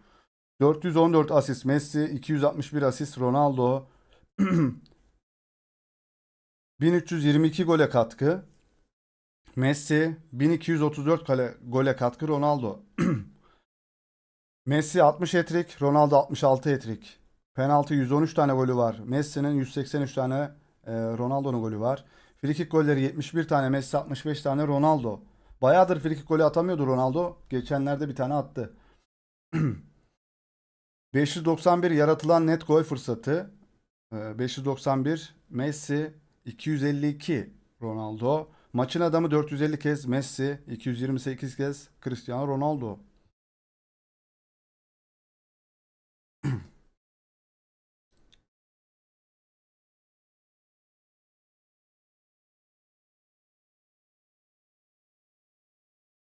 Xabi Alonso kalsaydı Arda daha da parlayacaktı. Ne çok güvenmiş çocuğa. Röportajda söyledi Arda'ya. Evet. 2008 Ronaldo aynen öyle. 14 yaşındaki Arjantinli Gael'in berberliğe tutkusu var ve tek bir hayali vardı. Alvarez'in saçını kesmek. O hayal şimdi gerçek oldu arkadaşlar. Evet, o berber Alvarez'in saçını tıraş etmiş. Ne güzel şeyler ya, şöyle şeyler. Çok güzel haberler. Vallahi seviyorum böyle haberleri. Ya şu yaşta da güzel bir meslek edinmiş çocuk. Ya, iyi bir meslek bence. Berber, kuaför vesaire. Teknik direktörlük düşünüyor mu? Yok hocam. Alvarez'i de Paris Saint-Germain istiyor. Alvarez'e de Arda demiş bu mesafeden gol atamazsın olmaz diye. Yok hocam yok. Öyle şeylere hazırlık yok. Evet dostlar, yayın burada sona ersin. Teşekkür ediyoruz bizleri dinlediğiniz için. Oyları dediğimiz gibi oy vermek için Shorts kısmına gidin. Shorts videomuza bir like atın. Son videomuza gidin. Uzun videomuza, yayın değil. Uzuna gidin, oraya bir sonuna kadar izleyin. Sonra hype haklarınızı da kullanın oraya. Bu yayına da bir tane daha arkadaşlar. Yayın bitince bir de yorum atın. Yorum kısmına. Bu kadar. Başka da isteğim yok arkadaşlar. Biz Arefe günü, bayram günü burada geldik, yayındayız. Eline sağlık hocam. Senin de eyvallah. Saat kaç oldu? Yayın. Hocam bir saat 40 dakikadır yayındayız. 1,5 falan. 1 saat 40 dakikadır yayındayız hocam. Emeğine sağlık Salih. İyi geceler. Orhan Bey görüşürüz. Like atmayı da unutmayalım arkadaşlar. İyi bakın kendinize. Destek olmaya da devam edin bize. Biz buralarda olacağız. Bayramda da buradayım ben. Videolar devam edecek dostlar. Bayramda evdeyiz. Eşimiz dostumuz da yok Antalya'da. İşimizi yapalım bari. Allah'a emanet olun dostlar. Görüşmek üzere o zaman. Yattığınız yer güzel olsun. Evet evet, Lamine Yamal'a demiştim.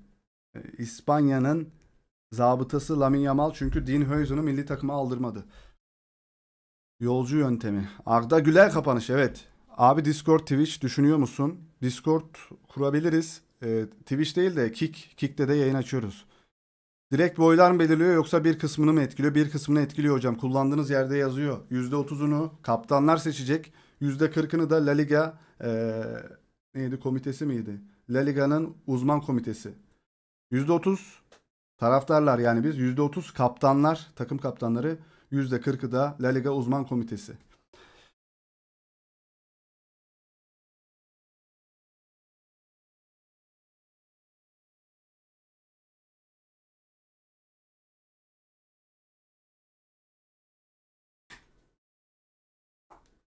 Görüşürüz arkadaşlar o zaman. İyi bakın kendinize, Allah'a emanet olun. Arda Güler'le bitirelim değil mi? Unutuyorduk. Yoruldum yine ya. Niye yoruluyorum ben?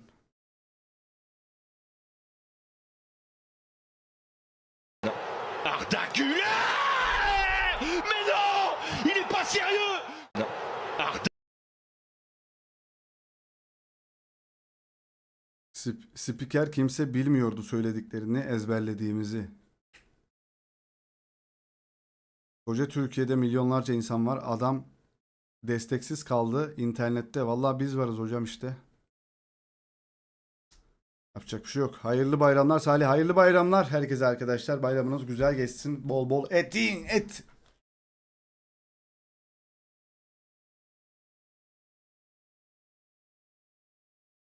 Dediğim gibi arkadaşlar, şu dediğim videolara da bir destek olursanız, şimdi bakacağım bak, mesela siz o videolara destek olunca ben mutlu oluyorum. Hemen şimdi yarının videosunu yapmaya da teşvik olacağım.